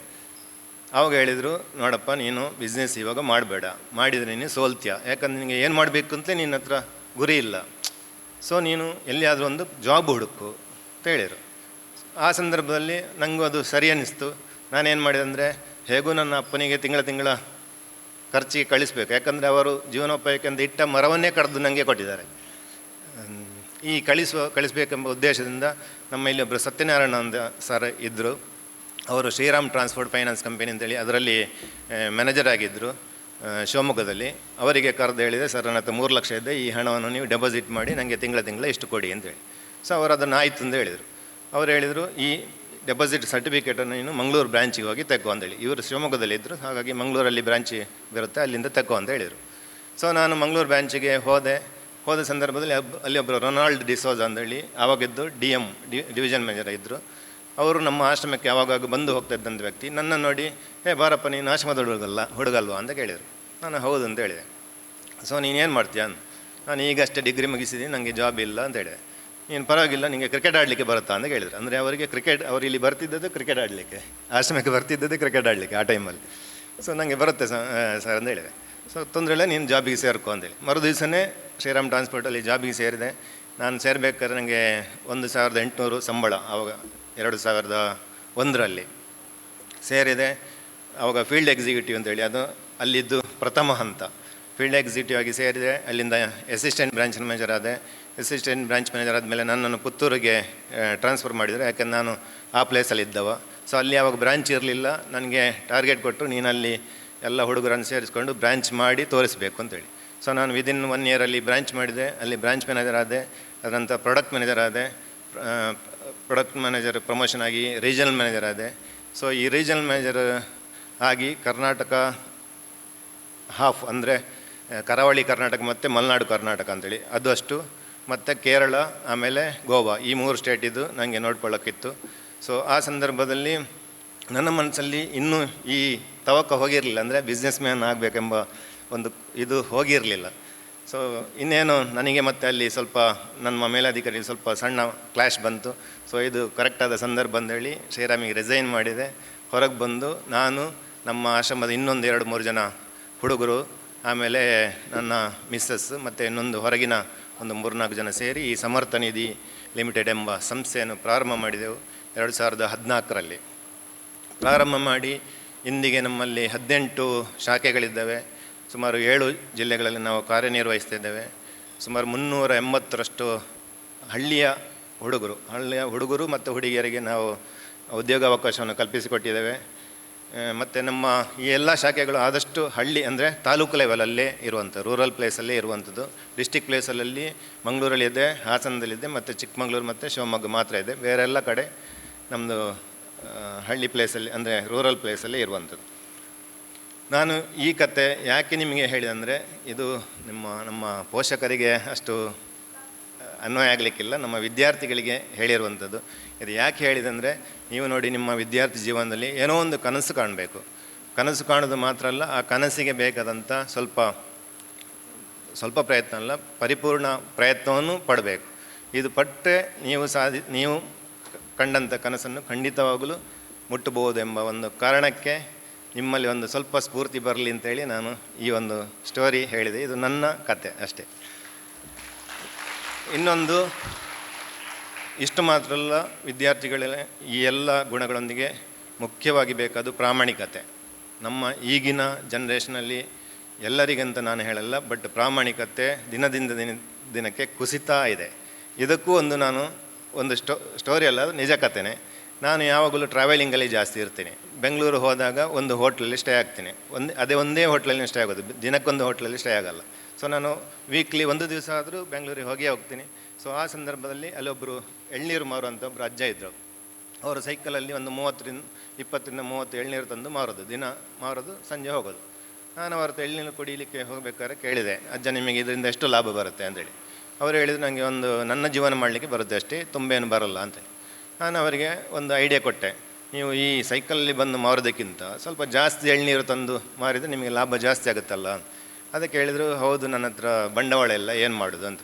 ನಿಮ್ಮ ಹತ್ರ ಎಷ್ಟಿದೆ ಇವಾಗ ಹಣ ಅಂತ ಕೇಳಿದೆ. ಅವ್ರು ಹೇಳಿದ್ರು, ನನ್ನ ಹತ್ರ ಒಂದು 10,000 ಇದೆ, ಇನ್ನೂ ಜಾಸ್ತಿ ಇಲ್ಲ. ನಾನು ಹೇಳಿದೆ, ನಿಮಗೆ ಒಂದು ಲೂನ ತೆಗಿಸ್ಕೊಡೋಣ, ಆ ಲೂನಕ್ಕೆ ಒಂದು ಟ್ರೇ ಥರ ಎಳ್ನೀರು ಹಾಕ್ಕೊಂಡು ಬರೋಕ್ಕೆ ಬೇಕಲ್ವ, ಸೊ ಅದನ್ನು ಮಾಡಿಸೋಣ, ಒಟ್ಟು ಎಷ್ಟಾಗುತ್ತೆ ಕೇಳ್ಕೊಂಡು ಬನ್ನಿ ಅಂತ ಹೇಳಿದ್ರು. ಅವ್ರು ಕೇಳ್ಕೊಂಡು ಬಂದರು, ಒಟ್ಟು 40,000 ಆಗುತ್ತೆ ಅಂತೇಳಿ. ಸೊ ಅವ್ರ ಹತ್ರ 10,000 ಇತ್ತು, ನಾನು ನನ್ನಿಂದ ಇದ್ದಂಥ ಒಂದು 30,000 ಹಾಕಿ ಕೊಟ್ಟೆ. ಅವರು ಇದು ಮಾಡ್ಕೊಂಡು ಬಂದರು, ಏನು ಸೈಕಲಿಂದ ಈ ಲೂನ ಪ್ಲಸ್ ಆ ಟ್ರೇ ಮಾಡ್ಕೊಂಡು ಬಂದರು, ವ್ಯಾಪಾರ ಮಾಡ್ತಿದ್ರು. ಇನ್ನೊಂದು 10 ದಿವಸ ಬಿಟ್ಟು ಮತ್ತೆ ಪುನಃ ಹೋಗ್ತೇನೆ, ಅಜ್ಜ ನಾಪತ್ತೆ, ಆ ಜಾಗದಲ್ಲಿ ಇಲ್ಲ. ನಾನು ಎನ್ಸ್ಕೊಂಡೆ, ಅಜ್ಜ ಈ 30,000 ಹಿಡ್ಕೊಂಡು ಓಡೋದ್ರು ಕಾಣುತ್ತೆ ಅಂದೇಳಿ. ನಾನು ಆಯಿತು ಅಂದೇಳಿ ಬಿಟ್ಟು ಹಾಕಲಿ, ಯಾರು ಅಜ್ಜ ಅಲ್ವ ಅಂತ ಸುಮ್ಮನೆ ಇದೆ.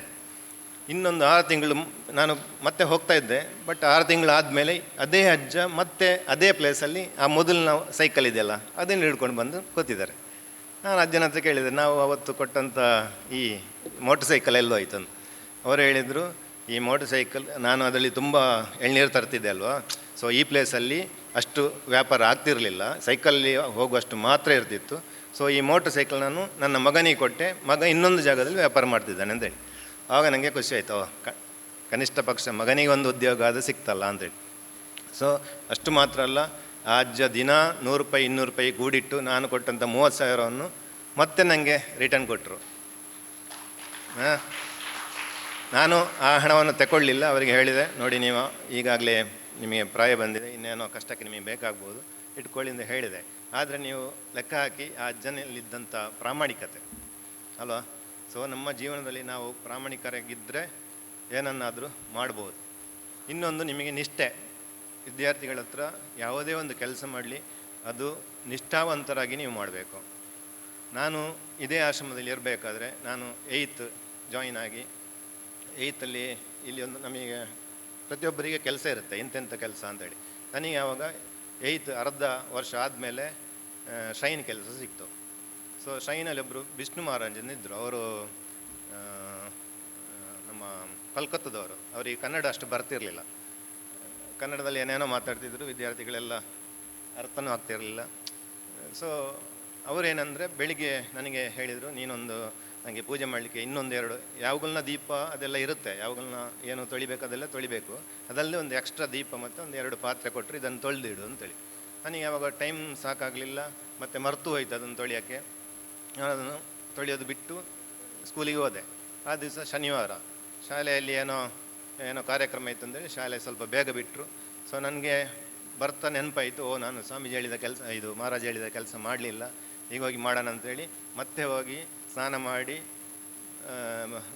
ಶ್ರೈನಿಗೆ ಹೋಗ್ಬೇಕಾದ್ರೆ ಬಿಳಿ ಬಟ್ಟೆ ಮತ್ತು ಬಿಳಿ ಪಂಚೆ ಹಾಕ್ಕೊಂಡು ಹೋಗ್ಬೇಕು. ಸ್ನಾನ ಯಾಕೆ ಮಾಡಬೇಕಂದ್ರೆ ಆ ಸ್ವಾಮೀಜಿ ಅಷ್ಟು ಸ್ಟ್ರಿಕ್ಟ್ ಅವರು. ಸ್ನಾನ ಮಾಡಿದ್ರೆ ನಿಮ್ಮನ್ನು ಶ್ರೈನಿಗೆ ಮೆಟ್ಲು ಹತ್ತಕ್ಕೆ ಬಿಡ್ತಿರ್ಲಿಲ್ಲ, ಅಷ್ಟು ಸ್ಟ್ರಿಕ್ಟ್ ಅವರು.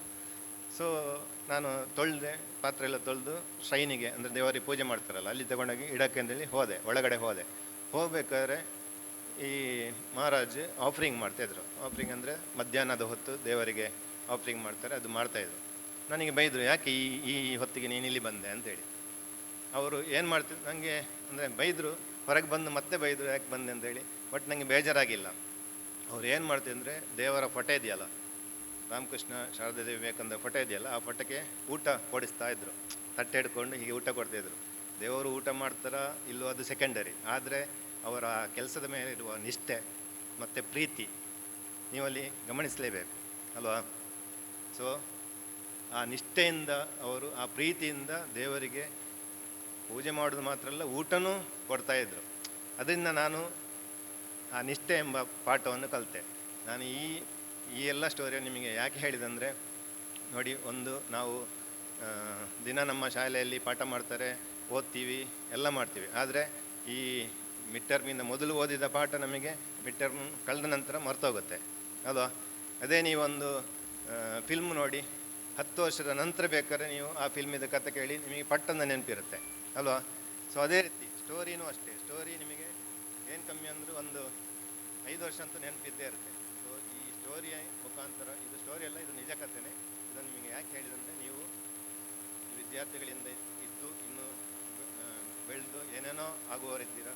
ಸೊ ನೀವು ಮಾಡಬೇಕಾದಂಥ ಇಟ್ಕೊಳ್ಬೇಕಂತ ಈ ಕನಸನ್ನು ಮುಟ್ಟಬೇಕಾದಂಥ ಗುರಿ ಮುಟ್ಟಬೇಕಾದ್ರೆ ಬೇಕಾದಂಥ ಪರಿಶ್ರಮ ಮತ್ತು ಪ್ರಾಮಾಣಿಕತೆ, ನಿಷ್ಠೆ, ಈ ಎಲ್ಲ ಇದನ್ನು ನೀವು ಇಟ್ಟುಕೊಂಡು ಒಳ್ಳೆಯ ವಿದ್ಯಾರ್ಥಿಗಳಾಗಿ, ಒಳ್ಳೆಯ ಭಾರತೀಯ ಪ್ರಜೆಗಳಾಗಿ, ಸಮಾಜದಲ್ಲಿ ಒಳ್ಳೆಯ ವ್ಯಕ್ತಿಗಳಾಗಿ ಬಾಳಿ ಅಂತ ಹೇಳ್ತಾ ನನ್ನ ಮಾತನ್ನು ಮುಗಿಸ್ತೀನಿ. ಅದೇ ರೀತಿ ನನಗೆ ಇಲ್ಲಿ ಮಾತಾಡೋಕ್ಕೆ ಅವಕಾಶ ಮಾಡಿಕೊಟ್ಟಂಥ ಸ್ವಾಮೀಜಿಯವರಿಗೆ ಹಾಗೂ ಆಶ್ರಮದ ಎಲ್ಲರಿಗೂ ನನ್ನ ಧನ್ಯವಾದ.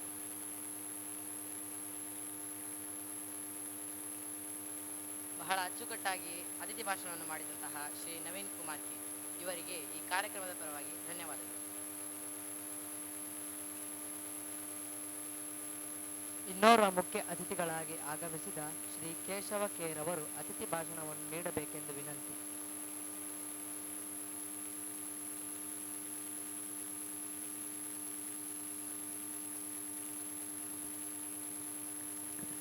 ವೇದಿಕೆಯಲ್ಲಿ ಆಸೀನರಾಗಿರುವಂತಹ ಸ್ವಾಮೀಜಿಯವರೇ ಹಾಗೂ ಗಣ್ಯಾತಿಗಣ್ಯರೇ, ವೇದಿಕೆಯ ಮುಂಭಾಗದಲ್ಲಿ ಆಸೀನರಾದಂತಹ ಮಾತೆಯರೇ, ಮಾಯನರೇ ಹಾಗೂ ಮಕ್ಕಳೇ, ನಾನು ಈ ವೇದಿಕೆಯಲ್ಲಿ ಬರಬೇಕಾದ್ರೆ ನಾನು ತುಂಬ ಪುಣ್ಯ ಮಾಡಬೇಕಂತ ಅನ್ನಿಸ್ತಿರುತ್ತೆ. ಯಾಕಂದರೆ ಮಂಗಳೂರಲ್ಲಿ ಇಷ್ಟು ವರ್ಷ ಇದ್ದರೂ ಕೂಡ ಈ ರಾಮಕೃಷ್ಣ ಆಶ್ರಮಕ್ಕೆ ಕಾಯುವಂಥ ಒಂದು ಭಾಗ್ಯವೇ ಒದಗಿ ಬರಲಿ.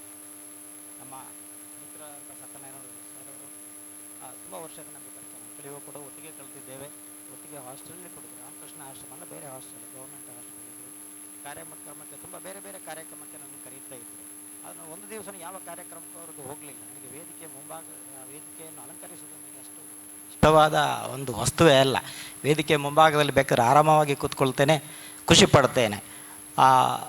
ಸೊ ಆಶ್ರಮಕ್ಕೆ ಬರಬೇಕಂತ ಹೇಳುವಾಗ ಎಲ್ಲೋ ನನ್ನ ಒಂದು ಮನಸ್ಸಲ್ಲಿ ನಾನು ಇಲ್ಲ ಅಂತ ಒಮ್ಮೆ ಹೇಳಿದೆ. ಆಮೇಲೆ ಆಯಿತು ಬರ್ತೇನೆ ಅಂತ ಹೇಳಿದೆ. ಯಾಕೆಂತಿದ್ರೆ ಏನೋ ನಾನು ಆಶ್ರಮದಲ್ಲಿ ಕಲ್ತಿಲ್ಲ, ಆದರೆ ನಾನು ಕಲ್ತಂಥ ಎಲ್ಲ ನನ್ನ ಬಾಲ್ಯ ಆಶ್ರಮದ ರೀತಿಯಲ್ಲೇ ಇತ್ತು. ಅದನ್ನು ಮುಂದೆ ನಾನು ಹೇಳ್ತೇನೆ. ಇಲ್ಲಿ ಕಾಲಿಟ್ಟಾಗ ನನಗೆ ತುಂಬ ಸಂತೋಷವಾಯಿತು. ಇದೊಂದು ಸರ್ವ ಜನಾಂಗದ ಶಾಂತಿಯ ತೋಟ. ಇಂಥ ಒಂದು ಸ್ಥಳ ಖಂಡಿತವಾಗಿ ನಮಗೆ ಎಲ್ಲಿ ಸಿಗಲಿಕ್ಕೆ ಚಾನ್ಸ್ ಇಲ್ಲ. ನೀವೆಲ್ಲ ಕಡೆ ಹೋದರೆ ಜಾತಿ, ಧರ್ಮ, ಬೇರೆ ಬೇರೆ ರೀತಿಯಂಥ ಒಂದು ತಾರತಮ್ಯಗಳಿರ್ತವೆ. ಬಟ್ ಇಲ್ಲಿ ನೋಡಿದರೆ ಅದು ಕಾಣಲೇ ಇಲ್ಲ ನನಗೆ. ಸತ್ಯನಾರಾಯಣ ಹೇಳಿದರು, ಇಲ್ಲಿ ಅವರು ಓದಿದಂಥ ಎಲ್ಲ ಅನುಭವಗಳನ್ನು ಹಂಚಿಕೊಳ್ತಾ ಇದ್ದರು. ಮೊದಲು ನಾವು ಯಾವತ್ತು ರಾತ್ರಿ ಫೋನ್ ಮಾಡಿದರೆ ಒಂದು ಅರ್ಧ ಗಂಟೆ ಅವರ ಆಶ್ರಮದ ಬಗ್ಗೆ ಹೇಳುವವರು, ಮತ್ತು ಆಮೇಲೆ ನಾವು ಬಿಸ್ನೆಸ್ನ ಬಗ್ಗೆ ಚರ್ಚೆ ಮಾಡ್ತಾ ಇರೋದು. ಸೊ ಇವತ್ತು ನೀವು ವೇದಿಕೆಯಲ್ಲಿ ನೋಡಿದ್ರೇ ಗೊತ್ತಾಗುತ್ತೆ. ಇಲ್ಲಿ ಒಬ್ಬರು ಪ್ರಿನ್ಸಿಪಾಲ್ ಇದ್ದರೆ ಕ್ರಿಶ್ಚಿಯನ್ರು, ನಾನು ಬೇರೆ ಧರ್ಮ, ಇನ್ನೊಬ್ಬರು ನವೀನ್ ಬೇರೆ ಧರ್ಮ, ಸ್ವಾಮೀಜಿಯವರು ಬೇರೆ ಧರ್ಮ, ಇಲ್ಲಿ ನೆರೆದಿರೋಂಥವರೆಲ್ಲ ಬೇರೆ ಬೇರೆ ಧರ್ಮದವರು ಇದ್ದೆ. ಇಂಥ ಒಂದು ಜಾಗದಲ್ಲಿ ನಾವು ಕೂತ್ಕೊಳ್ಬೇಕಾದ್ರೆ ನಾವು ಪುಣ್ಯ ಮಾಡಿರಬೇಕು. ನಾನು ಧನ್ಯ. ಮತ್ತು ನನ್ನ ಕರೆದಿರುವಂಥ ನನ್ನ ಸ್ವಾಮೀಜಿಯವರಿಗೆ ಮತ್ತು ಸತ್ಯನಾರಾಯಣರಿಗೆ ತುಂಬ ಹೃದಯದ ಧನ್ಯವಾದವನ್ನು ನಾನು ಸಮರ್ಪಿಸ್ತಾ ಇದ್ದೇನೆ. ನಾನು ಸತ್ಯನಾರಾಯಣಗೆ ಹೇಳಿದೆ, ನಾನು ಯಾಕೆ ಬರಬೇಕು, ನಾನು ಅಂಥ ಒಂದು ವ್ಯಕ್ತಿ ಅಲ್ಲ. ಇಲ್ಲ, ತಾವು ಬರಬೇಕು, ತನ್ನಿಂದ ಏನಾದರೂ ಮಕ್ಕಳಿಗೆ ಇನ್ಸ್ಪಿರೇಷನ್ ಆಗಿದ್ದರೆ ಅದು ಚೆನ್ನಾಗಿ. ನನ್ನಿಂದ ಏನು ಇನ್ಸ್ಪಿರೇಷನ್ ಆಗುತ್ತೋ ನನಗೆ ಅದು ಗೊತ್ತಿಲ್ಲ. ಆದರೆ ನಾನು ಸ್ವಲ್ಪ ಜೀವನದ ಸಣ್ಣ ಪುಟ್ಟ ಘಟನೆಗಳನ್ನು ನಾನು ನಿಮಗೆ ಹಂಚಿಕೊಳ್ಳಬೇಕಾಗ್ತದೆ. ಸುಮಾರು 35 ವರ್ಷಗಳ ಹಿಂದೆ SSLC ಮುಗಿಸಿ ನಾನು ಕೂಲಿ ಕೆಲಸ ಮತ್ತು ದನ ಕಾಯಲಿಕ್ಕೆ ಹೊರಟಿದ್ದೆ. ಯಾಕಂದರೆ ನನ್ನ ಪರಿಸ್ಥಿತಿ ಆ ಥರ ಇತ್ತು. ಅವತ್ತು ದನ ಕಾಯಲಿಕ್ಕೆ ಹೊರಟಂಥ ನನ್ನನ್ನು ನನ್ನ ಊರಿನ ಒಬ್ಬ ಮಹನೀಯರಿದ್ದರು, ಒಬ್ಬರು ಟೀಚರ್ ಇದ್ದರು ಮಂಗಳೂರಿನವರು. ಅವರು ತಂದು ನನ್ನ ಅಪ್ಲಿಕೇಶನ್ಸ್ ಎಲ್ಲ ಅವರೇ ತೊಗೊಂಡು ಬಂದು KPT ವಿದ್ಯಾಸಂಸ್ಥೆಗೆ ನನ್ನ ಸೇರಿಸಿದರು. ಆಯಿತು, KPT ವಿದ್ಯಾಸಂಸ್ಥೆಗೆ ಸೇರಿಸಿ ಆಯಿತು. ಉಳ್ಕೊಳ್ಳೋದು ಎಲ್ಲಿ? ನನಗೆ ಮಂಗಳೂರಲ್ಲಿ ಒಬ್ಬರು ಪರಿಚಯ ಇಲ್ಲ, ಒಬ್ಬರು ನೆಂಟಸ್ತರೇ ಇಲ್ಲ, ಯಾರ ಮನೆಯಲ್ಲಿ ಉಳ್ಕೊಳ್ಳೋದು? ನಾನು ಕೇಳಿದೆ, ನನಗೆ ಎಲ್ಲಿ ನಾನು ಉಳ್ಕೊಳ್ಳೋದು ಅಂತೇಳಿ. ಏನು ಚಿಂತೆ ಮಾಡಬೇಡ, ನಿನಗೆ ಎಲ್ಲ ವ್ಯವಸ್ಥೆ ಮಾಡ್ತೇನೆ ಅಂತ ಹೇಳಿದರು. ತಾವೇ ಹೋಗಿ ಸರ್ಕಾರಿ ಹಾಸ್ಟೆಲ್ನಲ್ಲಿ ಒಂದು ಹಾಸ್ಟೆಲನ್ನು ಕೂಡ ನನಗೆ ವ್ಯವಸ್ಥೆ ಮಾಡಿ ಕೊಟ್ಟರು. ಆಯಿತು, ಮನೆಯಿಂದ ನನ್ನದು ಪ್ರಯಾಣ. ಹಾಕಲು ಚಪ್ಪಲಿ ಇಲ್ಲ, ಒಂದು ಜೊತೆ, ಒಂದು ಪ್ಯಾಂಟು, ಒಂದು ಚಡ್ಡಿ, ಅದೊಂದು ಹೈಸ್ಕೂಲದು, ಮತ್ತು 2 ಶರ್ಟ್, ಅದು ಕೂಡ ಹೈಸ್ಕೂಲದು, ಮತ್ತು 2 ಇಂಥ ಟವೆಲ್ಗಳು, ಮತ್ತು ಒಂದು ಸಾಧಾರಣವಾದ ಬೆಡ್ಶೀಟ್, ಒಂದು ಲೋಟ, ಒಂದು ಪ್ಲೇಟ್. ಯಾಕಂದರೆ ಹಾಸ್ಟೆಲಲ್ಲಿ ಪ್ಲೇಟ್ ಕೊಡ್ತಿರಲಿಲ್ಲ, ಇದಕ್ಕೆ ಒಂದು ಲೋಟ, ಒಂದು ಪ್ಲೇಟ್ ಬೇಕಿತ್ತು. ಮನೆಯಿಂದಲೇ ಇಟ್ಕೊಂಡು ಬಂದೆ. ಅದನ್ನು ಹಿಡ್ಕೊಂಡು ಬರಲಿಕ್ಕೆ ನಮ್ಮ ಹತ್ರ ಬ್ಯಾಗ್ ಇರಲಿಲ್ಲ, ಒಂದು ಪ್ಲಾಸ್ಟಿಕ್ ಚೀಲದಲ್ಲಿ ಇಟ್ಕೊಂಡು ಬಂದಿದ್ದೆವು ನಾವು. ಹಾಸ್ಟೆಲ್ಗೆ ಬಂದಾಯಿತು, ನಮ್ಮ ಶಾಲಾ ದಿನಗಳು ಶುರುವಾಯಿತು. 2ನೇ ದಿನಕ್ಕೆ ನಮಗೆ ಅಲ್ಲಿ ಹಾಸ್ಟೆಲಲ್ಲಿ ನಮ್ಮ ಸೀನಿಯರ್ಗಳಿಂದ ಸಣ್ಣ ಮಟ್ಟದ ರ್ಯಾಗಿಂಗ್ಗಳು ಸ್ಟಾರ್ಟ್ ಆಯಿತು. ನಿಮಗೆ ಗೊತ್ತಿರ್ಬೋದು ರ್ಯಾಗಿಂಗ್ ಅಂದರೆ ಏನು ಅಂತೇಳಿ. ಸಣ್ಣ ಮಟ್ಟದ್ದು. ಯಾಕಂದರೆ ರಾತ್ರಿ ನಮಗೆ ಕೂತ್ಕೊಳ್ಬೇಕು, ನನಗೆ ಸ್ಕೂಲಿಗೆ ಮಾತ್ರ ಬಟ್ಟೆ ಹಾಕಲಿಕ್ಕೆ ನನ್ನ ಹತ್ರ ಬಟ್ಟೆ ಇತ್ತು, ಅದನ್ನು ತಂದು ಒಗೆದಾಗ್ತಾಯಿದ್ದೆ. ಇಲ್ಲದ ಒಗೆದಾಕಿದ್ರೆ ಮರುದಿವಸ ನನಗೆ ಬಟ್ಟೆ ಇಲ್ಲ, ಅದು ವಾಸನೆ ಬರ್ತಾಯಿತ್ತು. ಅದು ಒಳಗೆ ಅದರ ಚಂಡಿ ಆಡ್ತು, ನನಗೆ ಬಟ್ಟೆ ಹಾಕ್ಲಿಕ್ಕೆ ಬಟ್ಟೆ ಇಲ್ಲ. ಬಾರಿ ನಾವು ಒಂದು ಲಂಗೋಟಿ ಸುತ್ತಿಕೊಂಡು ಹಾಸ್ಟೆಲಲ್ಲಿ ಇರಬೇಕಾಗಿ ಬಂದು ನಮ್ಮ ಸೀನಿಯರ್ಗಳು ಬರೋದು, ಏನೋ ಬಟ್ಟೆ ಹಾಕೋ ಅಂತ ಹೇಳೋದು, ಹಂಗೆ ಹಾಕೋ ಅಂತ. ಎಲ್ಲಿಂದ ಹಾಕೋದು ಹಂಗೆ? ಆದರೆ ನಾನು ಯಾವತ್ತೂ ನಾನು ಹಿಂಜರಿಲ್ಲ, ನನಗೆ ಅದು ಕೀಲರಿ ಮೇಳ್ಕೊಳ್ಳೋ ಇರಲಿಲ್ಲ. ಯಾಕಂದರೆ ನನ್ನ ಹತ್ರ ಅಷ್ಟೇ ಇತ್ತು. ಅದಕ್ಕೆ ನನ್ನ ಜೀವನ ಅದಕ್ಕೆ ಸೀಮಿತವಾಗಿದ್ದೆ. ಅಲ್ಲಿ ನನ್ನ ವಿದ್ಯಾಭ್ಯಾಸ ಮುಗಿತು, ಬೇರೆ ಬೇರೆ ಕಡೆಯಲ್ಲಿ ನನ್ನ ವೃತ್ತಿಯನ್ನು ಮಾಡಿದೆ. ಇವತ್ತು ನಾನು ಕೋಟಿಯಲ್ಲಿ ವ್ಯವಹಾರ ಮಾಡ್ತಾ ಇದ್ದೇನೆ. ಆದರೆ ಕೋಟಿಯ ಅಧಿಪತಿ ಮಾತ್ರ ನಾನಲ್ಲ. ಸುಮಾರು 600ರಿಂದ 7 ಕುಟುಂಬಗಳಿಗೆ ಉದ್ಯೋಗವನ್ನು ನೀಡ್ತಾ ಇದ್ದೇವೆ. ಕಾಲಕ್ಕೆ, ಕೆಲವರಿಗೆ ತಿಂಗಳಿಗೆ, ಕೆಲವು ವಾರಕ್ಕೆ ಅವರಿಗೆ ಕೊಡುವಂಥ ವೇತನವನ್ನು ನಮಗೆ ಸರಿಯಾಗಿ ಕೊಡ್ತಾ ಇದ್ದೇವೆ. ಇಷ್ಟು ಮಾಡಬೇಕಾದ್ರೆ ಇದು ಸುಲಭದ ಕೆಲಸ ಅಂತ ಕೆಲವರಿಗೆ ಅನ್ನಿಸಿರ್ಬೋದು. ಏನು ಬರ್ತದೆ, ವ್ಯವಹಾರ ಮಾಡ್ತಾರೆ, ಹಣ ಬರ್ತದೆ. ಆದರೆ ಅಷ್ಟು ಸುಲಭ ಇರಲಿಲ್ಲ ವ್ಯವಹಾರ. ನಾವು ವ್ಯವಹಾರ ಮಾಡಬೇಕಿದ್ರೆ ತುಂಬ ಕಷ್ಟಪಟ್ಟು ಮಾಡಿದ್ದೇವೆ. ನಾವು ವ್ಯವಹಾರವನ್ನು ಒಂದು ಸಾಧಾರಣ ನಮಗೆ ಎಕ್ಸ್ಪೀರಿಯೆನ್ಸ್ ಆಗಿ ಸಾಧಾರಣ 18 ವರ್ಷಕ್ಕೆ ನಮ್ಮ ವ್ಯವಹಾರ. ನನಗೆ ಯಾವತ್ತೂ ನವೀನ್ ಅವರು ಹೇಳ್ತಾ ಇದ್ದರು, ಎಲ್ಲ ಎಕ್ಸ್ಪೀರಿಯೆನ್ಸ್ ಇರಲಿಲ್ಲ, ನಾವು ಅಲ್ಲಿ ಇಲ್ಲಿ ಹಣ ಕೇಳಿದೆವು, ನಮ್ಮ ಹತ್ರ ವ್ಯವಸ್ಥೆ ಹೀಗೆ ಇತ್ತು, ಹಣದ ನಿಮಗೆ ಲಾಸ್ ಆಗುತ್ತೆ. ಹಾಗೆಯೇ ನಮಗೆ ಕೂಡ ನಮ್ಮ ವೃತ್ತಿಯನ್ನು ಪ್ರಾರಂಭ ಮಾಡಬೇಕಿದ್ರೆ, ನಮ್ಮ ಸ್ವಂತ ವೃತ್ತಿಯನ್ನು ನಮಗೆ ಪ್ರಾರಂಭ ಮಾಡಬೇಕಿದ್ರೆ ನನ್ನ ಹತ್ರ ಯಾವುದೇ ಮೈಂಡ್ ಸೆಟ್ ಇರಲಿಲ್ಲ. ನಾನು ಸ್ವಂತ ಉದ್ಯೋಗ ಮಾಡಬೇಕು ಅಥವಾ ಈ ಥರ ಇರಬೇಕು. ನನಗೆ ಏನಂತ ಹೇಳಿದರೆ, ಒಂದು ಬಿಸ್ನೆಸ್ ಮಾಡಬೇಕಂತ ಯಾವುದೇ ಒಂದು ಆಶೆ ಆಕಾಂಕ್ಷೆಗಳು ನಾನು ಹೊಳೆದಿರಲಿಲ್ಲ. ಯಾಕಂದರೆ ನನಗೆ ಉದ್ಯೋಗ ಬೇಕು, ಯಾಕೆ ನಾನು ಬದುಕಬೇಕು, ನನ್ನ ಫ್ಯಾಮಿಲಿಯವರನ್ನು ಸಾಕಬೇಕು, ನನಗೆ ಇಷ್ಟೇ ಇದ್ದದ್ದು. ಅದಕ್ಕೆ ನನಗೆ ಎಷ್ಟು ದುಡ್ಡು ಬಂದರೂ ಬಂದರೆ ಸಾಕು ಅಂತ ಹೇಳೋ ಒಂದು ಮನಸ್ಥಿತಿಯಲ್ಲಿ 18 ವರ್ಷ ನಾನು ಬೇರೆ ಬೇರೆ ಕಡೆಯಲ್ಲಿ ಕೆಲಸ ಮಾಡಿದೆ. ನನ್ನ ಕಾರ್ಯಕ್ಷಮತೆಯನ್ನು ಕಂಡು ನನ್ನ ಗೆಳೆಯನಾದಂಥ ಒಬ್ಬ ವ್ಯಕ್ತಿ ಗಣೇಶ್ ಅಂತ ಹೇಳೋರು ನನ್ನನ್ನು ಕರೆದು, ಅಂದರೆ ಒಟ್ಟಿಗೆ ನಾವು ಕೆಲಸ ಮಾಡ್ತಾಯಿದ್ದರು, ಅವರು ಬೇರೆ ಸಂಸ್ಥೆಯಲ್ಲಿ ಕೆಲಸ ಮಾಡ್ತಾಯಿದ್ರು. ಇಲ್ಲ, ನೀನು ಇನ್ನೂ ಹೆಚ್ಚು ದಿನ ಹೀಗೆ ಇದ್ದರೆ ನಿನ್ನ ಫ್ಯೂಚರ್, ನೀನು ಮುಂದೆ ನಿನಗೆ ಜೀವನ ಭಾರಿ ಕಷ್ಟ ಇರ್ಬೋದು, ನಾವು ಏನಾದರೂ ಒಂದು ಸಾಧಿಸಬೇಕು, ಅದಕ್ಕೆ ನೀನು ನನ್ನ ಜೊತೆ ಬಾ ಅಂಥೇಳಿ. ಅವತ್ತು ನಮ್ಮ ಹತ್ರ ಯಾವುದೇ ಬಂಡವಾಳ ಇರಲಿಲ್ಲ, ಕಿಸೆಯಲ್ಲಿ 10,000 ಅವತ್ತು ಕೂಡ ಇರಲಿಲ್ಲ ನಮ್ಮ ಹತ್ರ. ನಮ್ಮ ಸ್ವಂತ ಉದ್ದಿಮೆಯನ್ನು ಒಂದು ದೀಪ ಬೆಳಗಿಸಿದ್ವಿ, ಒಂದು ಪುಣ್ಯ ದಿನದೊಂದು ದೀಪ ಬೆಳಗಿಸಿ ನಾವು ಉದ್ಘಾಟಿಸಿದೆವು. ಆ ನಂತರ ನಾವು ಒಂದು ದಿನವೂ ಹಿಂದೆ ತಿರುಗಿ ನೋಡಲಿಲ್ಲ. ಇವತ್ತು ತನಕ ಕೂಡ ನಾವು ಹಿಂದೆ ತಿರುಗಿ ನೋಡಲಿಲ್ಲ. ಕಾರಣ ಇಷ್ಟೇ, ಸುಮ್ಮನೆ ಬಿಸ್ನೆಸ್ ಮಾಡಿದರೆ ಆಗೋದಿಲ್ಲ. ನಮಗೆ ಅದರ ನೈಪುಣ್ಯತೆ, ಎಕ್ಸ್ಪೀರಿಯೆನ್ಸ್ ಬೇಕು. ನಾನು ಹೇಳಿದಂತಲೇ ಯಾರಾದರೂ ಹೋಗಿ ಬಿಸ್ನೆಸ್ ಸ್ಟಾರ್ಟ್ ಮಾಡಿದರೆ ತುಂಬ ಕಷ್ಟ ಆಗ್ಬೋದು. ನಮ್ಮ ಒಟ್ಟಿಗಿದ್ದಂಥ ತುಂಬ ಜನ 2, 3, 4 ವರ್ಷದಲ್ಲಿ ಸ್ವಂತ ಬಿಸ್ನೆಸ್ಗಳನ್ನು ಶುರು ಮಾಡಿದ್ರು. ಆಗ ನಮಗೆ ಏನೋ ಅನಿಸ್ತಾ ಇತ್ತು, ಪಾಪ ಅವರು ಅಂತ ಶುರು ಮಾಡಿದಾರಲ್ಲ, ನಮಗೆ ಆಗಲಿಲ್ಲ ಅಂದರೆ ನನಗೆ ಒಂದು ದಿವಸ ಅನಿಸಲಿಲ್ಲ, ನನಗೆ ಅವರ ವ್ಯವಹಾರ ಸ್ವಂತ ಉದ್ದಿಮೆ ಸ್ಟಾರ್ಟ್ ಮಾಡಿದ್ದಾರೆ, ಸ್ವಂತ ಬಿಸ್ನೆಸ್ ಸ್ಟಾರ್ಟ್ ಮಾಡಿ ನನಗೆ ಯಾಕೆ ಆಗಲಿಲ್ಲ ಅಂತೇಳಿ. ಆದರೆ ನಾನು ಬರೋಬರ್ತಾ ಅವರನ್ನು ನೋಡಿದ್ದೇನೆ, ಎಷ್ಟೋ ಜನ ಅದರಲ್ಲಿ ಸಕ್ಸಸ್ಸೇ ಆಗಲಿಲ್ಲ. ಕಾರಣ ಇಷ್ಟೇ, ಹಣ ಅಲ್ಲ, ಅದರ ಹಿಡಿತ ಅವರಿಗೆ ಇರಲಿಲ್ಲ. ಅವರು ವ್ಯವಹಾರ ಮಾಡಿದರು, ಎಲ್ಲೇ ಆರಾಮವಾಗಿ ಇರ್ತಾಯಿದ್ರು. ವ್ಯವಹಾರ ನೀವು ಯಾರದೇ ಪ್ರಾರಂಭ ಮಾಡಬೇಕಿದ್ರೆ ನಾವು ಅದರಲ್ಲಿ ಪ್ರಧಾನ ಕೆಲಸಗಾರರಾಗಬೇಕು. ನಮಗೆ ಅದರ ಹಿಡಿತ ನಮ್ಮ ಹತ್ರ ಇರಬೇಕು. ಕೆಲಸದವರು ಅಥವಾ ಉದ್ಯೋಗ ಬೇರೆ ಸ್ಟಾಫ್ಗಳು ನಮ್ಮದು ಕೆಲಸ ಮಾಡಬೇಕು, ಅದರಿಂದ ನಾನು ಮೇಲೆ ಬರಬೇಕಂತ ನಾವು ಬಯಸಿದರೆ ಖಂಡಿತವಾಗಿ ನಿಮಗೆ ಅದನ್ನು ಮೇಲೆ ಬರಲಿಕ್ಕೆ ಯಾರಿಂದಲೂ ಸಾಧ್ಯವೇ ಇಲ್ಲ. ನಾವು ನಾವು ಆದರೆ ನಮಗೆ ಅದರ ಕೆಲಸದ ನೈಪುಣ್ಯತೆ ಬೇಕು, ಅದರ ಒಳ ಹರಿವು ನಮಗೆ ಗೊತ್ತಿರಬೇಕು. ಆಗ ಮಾತ್ರ ನಾವು ಅದರಲ್ಲಿ ಮೇಲೆ ಬರಲಿಕ್ಕೆ ಸಾಧ್ಯವಾಯಿತು. ಇನ್ನೊಂದು ಹೇಳಬೇಕಂತ ಹೇಳಿದರೆ, ನಮಗೆ ಯಾವುದೇ ಸ್ವಂತ ಉದ್ಯೋಗ ಯಾವುದೇ ಇರಲಿ, ನೀವು ಯಾವುದೇ ಕೆಲಸಗಳನ್ನು ಮಾಡಿ, ನೀವು ಮಾಡಬೇಕಿದ್ರೂ ಕೂಡ ನಮಗೆ ಸ್ವಲ್ಪ ಅದರ ಬಗ್ಗೆ ಗೌರವ, ಪ್ರೀತಿ, ವಾತ್ಸಲ್ಯ, ಪ್ರಾಮಾಣಿಕತೆ, ದುಶ್ಚಟ ಇರಬಾರ್ದು. ಮತ್ತು ಸ್ವಲ್ಪ ಬೇಗ ಹೇಳುವಂಥ ಪರಿಪಾಠಗಳನ್ನು ನಾವು ಇಟ್ಕೊಳ್ಬೇಕು. ನಾವು 10 ಗಂಟೆಗೆ ಎದ್ದು ಆಫೀಸಿಗೆ ಹೋಗ್ತೇವೆ ಅಂತ ನಮ್ಮ ಸ್ಟಾಫ್ಗಳಿದ್ರೆ ಮಾಡ್ತೇವೆ ಅಂತ ಹೇಳಿದರೆ ಖಂಡಿತವಾಗಿಯೂ ನಮ್ಮ ವ್ಯವಹಾರವು ಮೇಲೆ ಬರಲಿಕ್ಕೆ ಸಾಧ್ಯವೇ ಇಲ್ಲ. ಅಲ್ಲಿಂದ ನಮ್ಮದು ವ್ಯವಹಾರಗಳನ್ನು ಮತ್ತೆ ನಾವೇನು ಮಾಡಬೇಕಂತ ಹೇಳಿದರೆ, ನಮ್ಮ ಈ ವ್ಯವಹಾರವು ಎಷ್ಟು ಕ್ಲಿಷ್ಟವರು ಯಾರಾದರೂ ಕೃಷಿ ಮಾಡಿದರೆ ಅವರಿಗೆ ಅನುಭವ ಇರ್ತದೆ. ನಮ್ಮ ಯಾವುದೇ ಒಂದು ಫಲವತ್ತಾದ ಒಂದು ಮರ ನಮಗೆ ಫಲ ಕೊಡಬೇಕಾದ್ರೆ ಅದನ್ನು ನಟ್ಟು ನಾವು 6-7 ವರ್ಷ ಅದನ್ನು ಪೋಷಿಸಬೇಕು. ಅದನ್ನು ಚೆನ್ನಾಗಿ ಪೋಷಿಸಿದ್ರೆ ಮಾತ್ರ ಅದು ಫಲ ಕೊಡಲಿಕ್ಕೆ ಸಾಧ್ಯ. ಹಾಗೆ ನಿಮಗೆ ವ್ಯವಹಾರ ಕೂಡ ನೀವೆಷ್ಟು ಚೆನ್ನಾಗಿ ಅದನ್ನು ಪೋಷಿಸ್ತೀರಾ, ನೀವೆಷ್ಟು ಇನ್ವಾಲ್ವ್ ಆಗ್ತೀರಾ, ನೀವು ಅದರೊಟ್ಟಿಗೆ ಎಷ್ಟು ಜೊತೆ ಸೇರಿಸ್ಕೊಂಡು ಎಷ್ಟು ನೀವು ಅದನ್ನು ಪ್ರೀತಿಸ್ತೀರಾ, ಅಷ್ಟು ಅದನ್ನು ನಿಮ್ಮನ್ನು ಮತ್ತೆ ಅದು ಮೇಲೆ ಎತ್ತದೆ. ನಾವು ಇವತ್ತು ಸೈಕ್ಲಲ್ಲಿ ಕೂಡ ನನಗೆ ಒಂದು ಓಡಾಡಲಿಕ್ಕೆ ಅರ್ಹತೆ ಇಲ್ಲದವ, ಅಂದರೆ ಅಷ್ಟು ನಮಗೆ ಕಷ್ಟ ಇತ್ತು, ಹಣದ ಕಷ್ಟ ಇತ್ತು. ಅದು ಬಿಟ್ಟು ಬೇರೆ ಏನಿರಲಿಲ್ಲ ನನಗೆ. ಯಾವತ್ತು ನನಗೆ ಏನಿಲ್ಲದು ನಾನು ಬಡವ ಅಂತ ಅಂದುಕೊಳ್ಳಲಿಲ್ಲ. ಇವತ್ತು ನಾನು ಎಷ್ಟೇ ನಾನು ಬಡವನಲ್ಲ. ನಮ್ಮ ಜನರಲ್ಲಿ ಇರುವಂಥ ಒಂದು ಕೆಟ್ಟ ಒಂದು ಚಟ ಏನಂದರೆ, ನಾವು ಬಡವರು, ನಮ್ಮಿಂದ ಸಾಧ್ಯ ಇಲ್ಲ, ನಮ್ಮ ಹತ್ರ ಏನಿಲ್ಲ ಅಂತೇಳಿ. ಯಾವತ್ತೂ ಅಂದುಕೊಳ್ಬೇಡಿ. ಪ್ರತಿಯೊಬ್ಬ ಮನುಷ್ಯನಿಗೆ ಯಾರಿಗೆ ಆರೋಗ್ಯ ಚೆನ್ನಾಗಿದೆಯಾ, ಅವನ ಕೈಕಾಲು ಸರಿಯಾಗಿದ್ದೇವಾ, ಅವನು ಯಾವತ್ತೂ ಬಡವನಾಗಲಿಕ್ಕೆ ಸಾಧ್ಯ ಇಲ್ಲ. ಅದು ನಿಮ್ಮ ಕೀಳರಿಮೆ ಅಥವಾ ನನ್ನ ಕೀಳರಿಮೆ. ನಾನು ಹಾಗೆ ಅಂದುಕೊಂಡಿದ್ದರೆ ಇಂಥ ಕೀಳರಿಮೆ ನಾವು ಹೊರಗೆ ಬಂದರೆ ಖಂಡಿತವಾಗಿ ನಾವು ಎಲ್ಲಿ ಕೂಡ ಯಾವುದೇ ರೀತಿಯಲ್ಲಿ ಆದ ಸಾಧನೆಯನ್ನು ನಾವು ಮಾಡಬಹುದು. ಹಾಗೆ ಮುಂದುವರಿಯುತ್ತಾ ನಾನು ಬೇಕಾದಷ್ಟು ನಮ್ಮ ವ್ಯವಹಾರಗಳನ್ನು ಮಾಡಿದ್ದೇನೆ.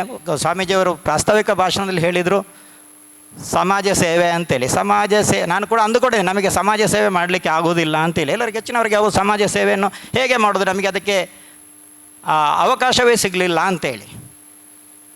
ನಮಗೆ ಕೂಡ ಸಮಾಜ ಸೇವೆ ಅಂತೇಳಿದರೆ ಒಂದು ಹೊರಗಿದ್ದು ಸೇವೆ ಮಾಡುವುದು ಅಂತೇಳಿ, ಎಲ್ಲೇ ಹೋಗಿ ಸಮಾಜದಲ್ಲಿ ಹೋಗಿ 4 ಜನ ಕರ್ಕೊಂಡು ಸೇವೆ ಮಾಡುವುದು ಅಂತೇಳಿ ಅದು ಅಲ್ಲ. ನಮ್ಮ ವ್ಯವಹಾರದಲ್ಲಿ ನಾವು ತುಂಬ ದೊಡ್ಡ ವ್ಯವಹಾರವನ್ನು ಮಾಡಿದ್ದೇವೆ, ತುಂಬ ಫ್ಲ್ಯಾಟ್ಗಳನ್ನು ಮನೆಗಳನ್ನು ಕಟ್ಟಿಕೊಡ್ತೇವೆ. ಆದರೆ ನಾವು ನೋಡ್ತೇವೆ ಆ ಜನ ಬಂದವನು ಎಲ್ಲಿದ್ದಾನೆ, ನಮಗೆ ಅದರಲ್ಲಿ ತುಂಬ ಲಾಭವನ್ನು ನಾವು ಇಷ್ಟ ತನಕ ನಾವು ಮಾಡಿದವರಲ್ಲ. ಮಂಗಳೂರಿನಲ್ಲಿ ಇಲ್ಲದವರೆಲ್ಲ ಹೊರಗಿನವರು ಅಂತಾರೆ. ಯಾರಾದರೂ ಮಂಗಳೂರಿನವರು ಇದ್ದರೆ ನಮ್ಮ ಗಾರ್ಡಿಯನ್ ಕನ್ಸ್ಟ್ರಕ್ಷನ್ ಬಗ್ಗೆ ಕೇಳಿದರೆ ನಮ್ಮದು 2 ಇದೆ, ಕನ್ಸ್ಟ್ರಕ್ಷನ್ ಇದೆ, ನಮ್ಮದೇ ಓನ್ ಫ್ಲ್ಯಾಟ್ಗಳನ್ನ ನಾವು ಕಟ್ಟಿ ಬೇರೆಯವರಿಗೆ ಮಾರಾಟ ಮಾಡ್ತಾ ಇದ್ದೇವೆ. ನಾವು ಅವನಿಗೆ ಎಲ್ಲಿಯೂ ನಮ್ಮ ಹತ್ರ ಇಷ್ಟು ತನಕ ನಮ್ಮ ಹತ್ರ ಒಂದು ಖರೀದಿ ಮಾಡಿದವರು ಇದ್ದರೆ ಅಂತೇಳಿದ್ರೆ ಎಲ್ಲಿ ತಗೊಳ್ಳಿಕ್ಕೆ ಸಾಧ್ಯವಾಗದವನು ನಮ್ಮ ಹತ್ರ ಗಾಡಿಯಲ್ಲಿ ಬಂದು ತಗೊಂಡಿದ್ದಾನೆ. ಯಾಕಂದರೆ ನಮ್ಮ ಕೊಡುವಂಥ ಕ್ವಾಲಿಟಿ, ಗುಣಮಟ್ಟ ಮತ್ತು ನಾವು ಕೊಡುವಂಥ ಕ್ರಯ, ಇದು ನಾವು ಅವರನ್ನು ದೋಚಿ ತಗೊಳ್ತಾ ಇಲ್ಲ. ಒಬ್ಬ ವ್ಯಕ್ತಿಗೆ ಅವನಿಗೇನು ಕೆಪಾಸಿಟಿ ಇದೆಯೋ ಅದರ ಮೇಲೆ ನಮಗೆ ಬದುಕಲಿಕ್ಕೆ ಸಾಕಂತೇಳಿ ನಾವು ಕೆಲಸಗಳನ್ನು ಮಾಡೋದು. ನಮ್ಮ ಉದ್ಯೋಗ ಯಾವತ್ತು ಅಥವಾ ನಮ್ಮ ಬಿಸ್ನೆಸ್ ವೃತ್ತಿಗೋಸ್ಕರ ಬೇಕೇ ವಿನ ಅದನ್ನು ದುಡ್ಡಿನ ಆಶೆಯಿಂದ ನಾವು ಮಾಡಬಾರ್ದು. ನಾವು ಜಾಸ್ತಿ ದುಡ್ಡಿನ ಆಶೆಯಿಂದ ನಾವು ಮಾಡಿದರೆ ನಮಗೆ ಅದು ಖಂಡಿತವೂ ಪ್ರತಿಫಲ. ಹಾಗೆ ಅಂತೇಳಿ ಆಸೆ ಇರಬಾರ್ದು ಅಂತ ಹೇಳ, ನಮಗೆ ಅತಿ ಆಸೆ ಇರಬಾರ್ದು. ಅತಿ ಆಸೆ ಯಾವತ್ತೂ ನಮ್ಮನ್ನು ಮೇಲೆ ತರುವುದಿಲ್ಲ. ಆದರೆ ಆಶಾಭಾವನೆ ಇದ್ದರೆ ಖಂಡಿತವಾಗಿ ನಾವು ಎಲ್ಲ ವ್ಯವಹಾರದಲ್ಲಿ ನಾವು ಮೇಲೆ ಬರ್ಬೋದು, ಅದರಲ್ಲಿ ಯಾವುದೇ ಸಂಶಯಗಳೇ ಇಲ್ಲ. ಮುಂದೆ ಮಾತಾಡಲಿಕ್ಕೆ ಹೋದರೆ ತುಂಬ ನಾನು ಮಾತಾಡ್ತಾ ಹೋಗ್ಬೋದು. ನಮ್ಮ ಜೀವನ ಹಾಗೆ ಇತ್ತು, ಆದರೆ ಕೆಲವರಿಗೆ ಅದರ ಅನುಭವ ಕೂಡ ಇರ್ಬೋದು. ಅಂದರೆ ಇಲ್ಲಿ ಈಗಿನ ಮಕ್ಕಳಿಗೆ ಅಂಥ ಅನುಭವ ತುಂಬ ಕಡಿಮೆ. ನಾನು ಸಣ್ಣದಿರುವಾಗ ನಮ್ಮ ಮನೆಯ ಒಂದು ಕಷ್ಟಕ್ಕೋಸ್ಕರ ನಾನು ಮನೆ ಬಿಟ್ಟು ಬೇರೆಯವರ ಮನೆಯಲ್ಲಿ ಇರಬೇಕಿತ್ತು. ನಾನು ಆಗಲೇ ಹೇಳಿದೆ ಆಶ್ರಮದ ಅನುಭವ ನನಗೆ ಅಂತೇಳಿ. ನನಗೆ ಆಶ್ರಮ ನಾನು ಬಂದಿಲ್ಲ, ಆದರೆ ಬೇರೆಯವರು ಕೇಳುವಂಥ ಅನುಭವ. ಸರಿಯಾಗಿ ನಾನು 4ನೇ ಕ್ಲಾಸ್ ಆಗ ಬೆಳಗ್ಗೆ 4:15 ಗಂಟೆಗೆ ಹೇಳಬೇಕಿತ್ತು. ಆಗ ಎಲ್ರಾಮ್ ಇಲ್ಲ, ಗಂಟೆ ಇಲ್ಲ. ಏನು ಮಾಡ್ತಾಯಿದ್ದಾರೆ ಅಂತ ಹೇಳಿದರೆ, ನಾನು ಇದ್ದ ಮನೆಯಲ್ಲಿ ಅವರು ಹೇಳ್ತಾಯಿದ್ರು, ನಾವು ಹೇಳಲಿಕ್ಕೆ ಪ್ರತಿ ಮನೆಯ ಒಳಗಡೆ ಕೂಗುವ ಹುಂಜಗಳನ್ನು ಕಟ್ಟಿ ಹಾಕ್ತಾಯಿದ್ರು. ಅದರ ಸ್ವರಕ್ಕೆ ನಾವು ಹೇಳಬೇಕು. ಒಂದು ವೇಳೆ ಹೇಳಲಿಲ್ಲ, ನಾನು ಆ ಟೈಮಲ್ಲಿ ನಾವು ಎದ್ದಿಲ್ಲ ಅಂತ ಹೇಳಿದರೆ ನಮ್ಮ ಮನೆ ಯಜಮಾನ ಬಂದು ನನ್ನ ಕುಂಡೆಗೆ ಹಿಂದಿಂದ ತೊಳೆಯುತ್ತಾ ಇದ್ದ. ಅದರಲ್ಲಿ ಗೊತ್ತಿಲ್ಲ ಅಂತ ಹೇಳಿದರೆ, ನೀವು ಕಂಬಳದ ಬೆತ್ತ ಎಷ್ಟು ಜನ ನೋಡಿದರೆ ಇಲ್ಲೋ ಗೊತ್ತಿಲ್ಲ, ಕೋಣಕ್ಕೆ ಹೊಡೆಯುವಂಥ ಬೆತ್ತ, ಅದರಲ್ಲಿ ಪೆಟ್ಟು ತಿಂತಿದ್ದೆ ನಾನು. ಆದರೂ ಒಂದು ದಿವಸ ನನಗೆ ನೋವಾಗಲಿಲ್ಲ. ಆ ನೋವನ್ನು ನಾನು ಯಾವತ್ತೂ ಇಟ್ಟುಕೊಳ್ಳಲಿಲ್ಲ. ಅಲ್ಲಿಂದ ನನ್ನ ವ್ಯವಹಾರ, ನನ್ನ ಉದ್ಯೋಗದಲ್ಲಿ ಕೂಡ ಅಷ್ಟೇ. ನಾವು ಉದ್ಯೋಗ ಮಾಡಬೇಕಾದ್ರೆ ಈಗಿನ ಮಕ್ಕಳಿಗೆ ಏನೋ ಸ್ವಲ್ಪ ಬೈದರೆ ಆಯಿತು, ಅವನು ಬೈದ ಅಂತೇಳಿ ಎದ್ಕೊಂಡು ಹೋಗೋದು, ಅಥವಾ ಇನ್ನೊಬ್ಬನಿಗೆ ಫೋನಲ್ಲಿ ಮಾಡಿ ಅವನು ಇಂಥವನು ಮರೆ ಅಂತೇಳಿ. ನಮ್ಮ ಉದ್ಯೋಗದಲ್ಲಿ ನಾವು ಇಲ್ಲಿ ಉದ್ಯೋಗ ಮಾಡಬೇಕು, ನಾನು ಕಲಿಬೇಕಿದ್ರೆ ನಮ್ಮದು ಹೇಗೆ ವ್ಯವಸ್ಥೆ ಇತ್ತು ಅಂತ ಹೇಳಿದರೆ ನಮಗೆ ಉದ್ಯೋಗನೇ ಸಿಗ್ತಿರಲಿಲ್ಲ. ನಾವು ಎಲ್ಲಿಂದ ಕಲಿತಾ ಇದ್ದೇವೆ ಅಂತ ಹೇಳಿದರೆ ನನ್ನ ಉದ್ಯೋಗ ನನಗೆ ಸಿಗಬೇಕಿದ್ರೆ ನಾನು ಸೈಟ್ ಅಳೆದುಕೊಂಡು ಹೋಗಿದ್ದೆ. ನನ್ನ ವಿದ್ಯಾಭ್ಯಾಸ ಮುಗಿದ ಕೂಡಲೇ ನಾನು ಸೈಟ್ ಅಳೆದುಕೊಂಡು ಹೋಗಿದ್ದೇನೆ, ಎಲ್ಲಿಯಾದರೂ ನನಗೆ ಕೆಲಸ ಕೊಡಿ ಅಂತೇಳಿ. ಒಂದು ಪುಣ್ಯಾತ್ಮ ನಮಗೆ ಕೆಲಸ ಕೊಟ್ಟರು, ಸಂಬಳ 10 ರೂಪಾಯಿ. ನೀವು ಹೇಳಿದರೆ ಯಾರು ನಂಬಲಿಕ್ಕಿಲ್ಲ, ದಿನಕ್ಕೆ 10 ರೂಪಾಯಿ, ತಿಂಗಳಿಗೆ 300 ರೂಪಾಯಿ. ಅದೇ ನಾನು ಅಲ್ಲಿ ಕೂಲಿ ಕೆಲಸ ಮಾಡಿದರೆ ನನಗೆ 25 ರೂಪಾಯಿ ಕೊಡ್ತಾಯಿದ್ರು. ನಾನೇನು ಮಾಡ್ತಾಯಿದ್ದೆ ಅಂತೇಳಿ ನನಗೆ ಹಣದ ಅವಶ್ಯಕತೆ ಇತ್ತು. ಸೂಪರ್ವಿಷನ್ 10 ರೂಪಾಯಿ ಒಟ್ಟಿಗೆ ನಾನು ಕೆಲಸ ಕೂಡ ಮಾಡ್ತಾಯಿದ್ದೆ, ಇನ್ನು 25 ರೂಪಾಯಿ ಜಾಸ್ತಿ ಸಿಗ್ತಾಯಿತ್ತು. ಇದರಿಂದ ನನ್ನ ಜೀವನ ನಡೆಯಿತು. ಅಲ್ಲಿಂದ ಮುಂದೆ ಹೋದಾಗೆ ನನಗೆ ಬೇರೆ ಒಂದು ದೊಡ್ಡ ಕಂಪನಿ ಒಟ್ಟಿಗೆ ಕೆಲಸ ಸಿಕ್ಕಿತ್ತು. ಆದರೆ ಅಲ್ಲಿ ನನಗೆ ಇರುವಂಥ ಇಂಜಿನಿಯರ್, ಮಂಗಳೂರಲ್ಲಿ ಕೆಲವರು ಗೊತ್ತಿರ್ಬೋದು, ನನ್ನ ಹೆಸರು ಹೇಳೋದಿಲ್ಲ. ನಾನು ಇವತ್ತೇನಾದರೂ ಇಲ್ಲಿ ನಿಂತ್ಕೊಂಡು ಮಾತಾಡ್ತಾ ಇದ್ದೇನೆ ಅಂತ ಹೇಳಿದರೆ ನನ್ನ ಆ ಪ್ರತಿಭೆಯನ್ನು ಹೊರಗೆ ಹೇಳಿದಂಥ ವ್ಯಕ್ತಿ ಅವರು ನನಗೆ ತುಂಬ ಪ್ರಾಮುಖ್ಯರು. ಮಂಗಳೂರಿನ ಪ್ರತಿಷ್ಠಿತ ಒಬ್ಬ ಆರ್ಕಿಟೆಕ್ಟ್ ಇಂಜಿನಿಯರ್, ಇವತ್ತು ಕೂಡ ನಮಗೆ ಇವತ್ತು ಕೂಡ ಅವರು ಕೆಲಸ ಕೊಡ್ತಾ ಇದ್ದಾರೆ. ಅವರು ಹೇಗೆ ನನ್ನನ್ನು ನನ್ನ ಒಳಗಿರುವಂಥ ಒಂದು ಕೌಶಲವನ್ನು ಹೊರಗೆ ತೆಗೆದಿದ್ದಾರೆ ಅಂತ ಹೇಳಿದರೆ ಯಾರು ನೀವು ನಂಬಲಿಕ್ಕಿಲ್ಲ. ನಮಗೆ ಉದ್ಯೋಗದಲ್ಲಿ ಆ ವ್ಯಕ್ತಿ ನಮಗೆ ಪೆಟ್ಟು ಕೊಡ್ತಾರೆ. ಯಾವುದೇ ತಪ್ಪಾಗಿದ್ರೆ ನನಗೆ ಅಪ್ಪ ಅಮ್ಮನಿಗೆ ಬೈತಾಯಿದ್ರು, ಬಾಯಿಗೆ ಬಂದಾಗ ಬೈತಾಯಿದ್ರು, ತುಳಿತಾಯಿದ್ರು, ಹೊಡಿತಾಯಿದ್ರು. ಆದರೂ ಇವತ್ತು ಕೂಡ ನಾವು ಅವ್ರನ್ನ ಒಂದು ದಿವಸನೂ ಕೂಡ ನೋವಾಗ್ತಾಯಿತ್ತು, ಮನಸ್ಸಿಗೆ ಏನೋ ಆಗೊಂದು ಪ್ರಾಯಕ್ಕೆ ಬಂದಿದ್ದವು, ಏನು ಯಾಕೆ ಹೀಗೆ ಮಾಡ್ತಾರೆ ಅಂತೇಳಿ. ಆದರೆ ನಾವು ಅರಿತುಕೊಂಡಲ್ಲಿ ಕೆಲಸ ಮಾಡಿದ್ದೇವೆ.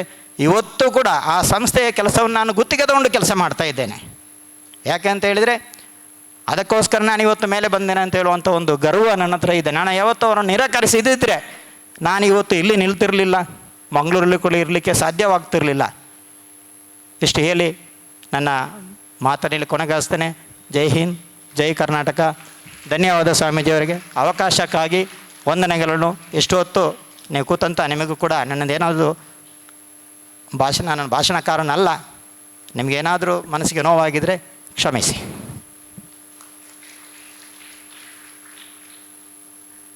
ವೇದಿಕೆಯಲ್ಲಿ ನೆರೆದ ಸರ್ವರಿಗೆ ಅತಿಥಿ ಭಾಷಣವನ್ನು ನೀಡಿದ ಶ್ರೀ ಕೇಶವ ಕೇರವರಿಗೆ ಧನ್ಯವಾದಗಳು.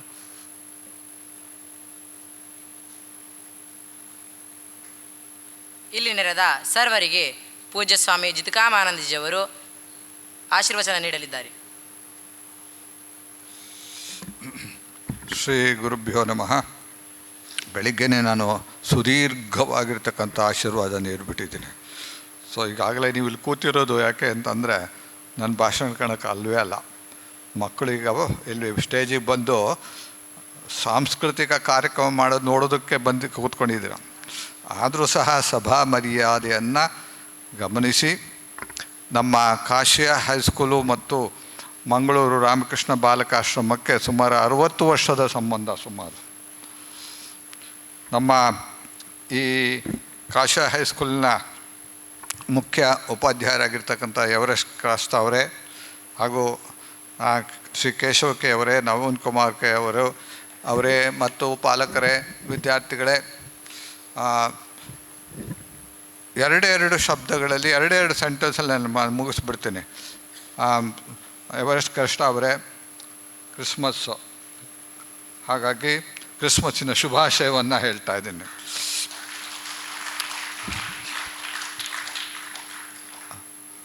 ಒಳ್ಳೆ ಕಾರ್ಯಕ್ರಮ ಆಯೋಜನೆ ಮಾಡಿದ್ದಾರೆ ನಮ್ಮ ಸ್ವಾಮೀಜಿಯವರು. ನೋಡೋಣ, ಎಲ್ಲರಿಗೂ ಒಳ್ಳೆಯದಾಗಲಿ. ಜಯ ರಾಮಕೃಷ್ಣ.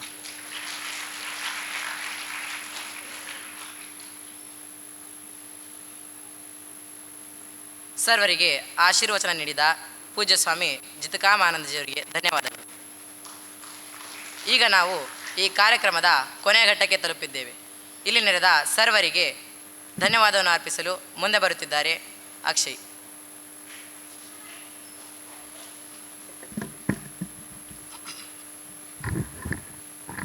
ಶ್ರೀ ಗುರುಭ್ಯೋ ನಮಃ. ಗುರುಬ್ರಹ್ಮ ಗುರುರ್ವಿಷ್ಣು ಗುರುರ್ದೇವೋ ಮಹೇಶ್ವರ ಗುರು ಸಾಕ್ಷಾತ್ ಪರಬ್ರಹ್ಮ ತಸ್ಮೈ ಶ್ರೀ ಗುರುವೇ ನಮಃ.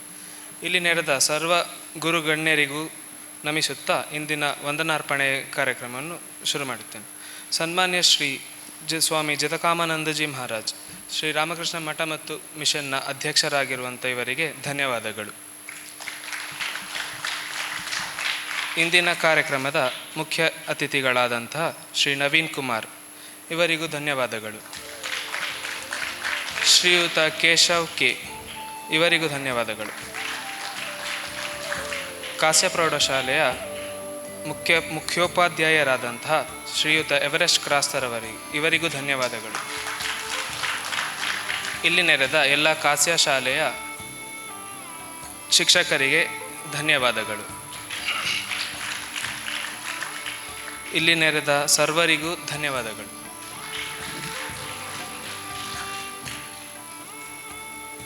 ಸರ್ವರಿಗೆ ಧನ್ಯವಾದನ ಅರ್ಪಿಸಿದ ಅಣ್ಣನವರಿಗೆ ಕೂಡ ಧನ್ಯವಾದಗಳು. ಈಗ ಇಲ್ಲಿ ಆಸೀನರಾದ ಅತಿಥಿಗಳು ದಯಮಾಡಿ ವೇದಿಕೆಯ ಮುಂಭಾಗದಲ್ಲಿ ಆಸೀನರಾಗಬೇಕೆಂದು ಕೇಳಿಕೊಳ್ಳುತ್ತೇನೆ.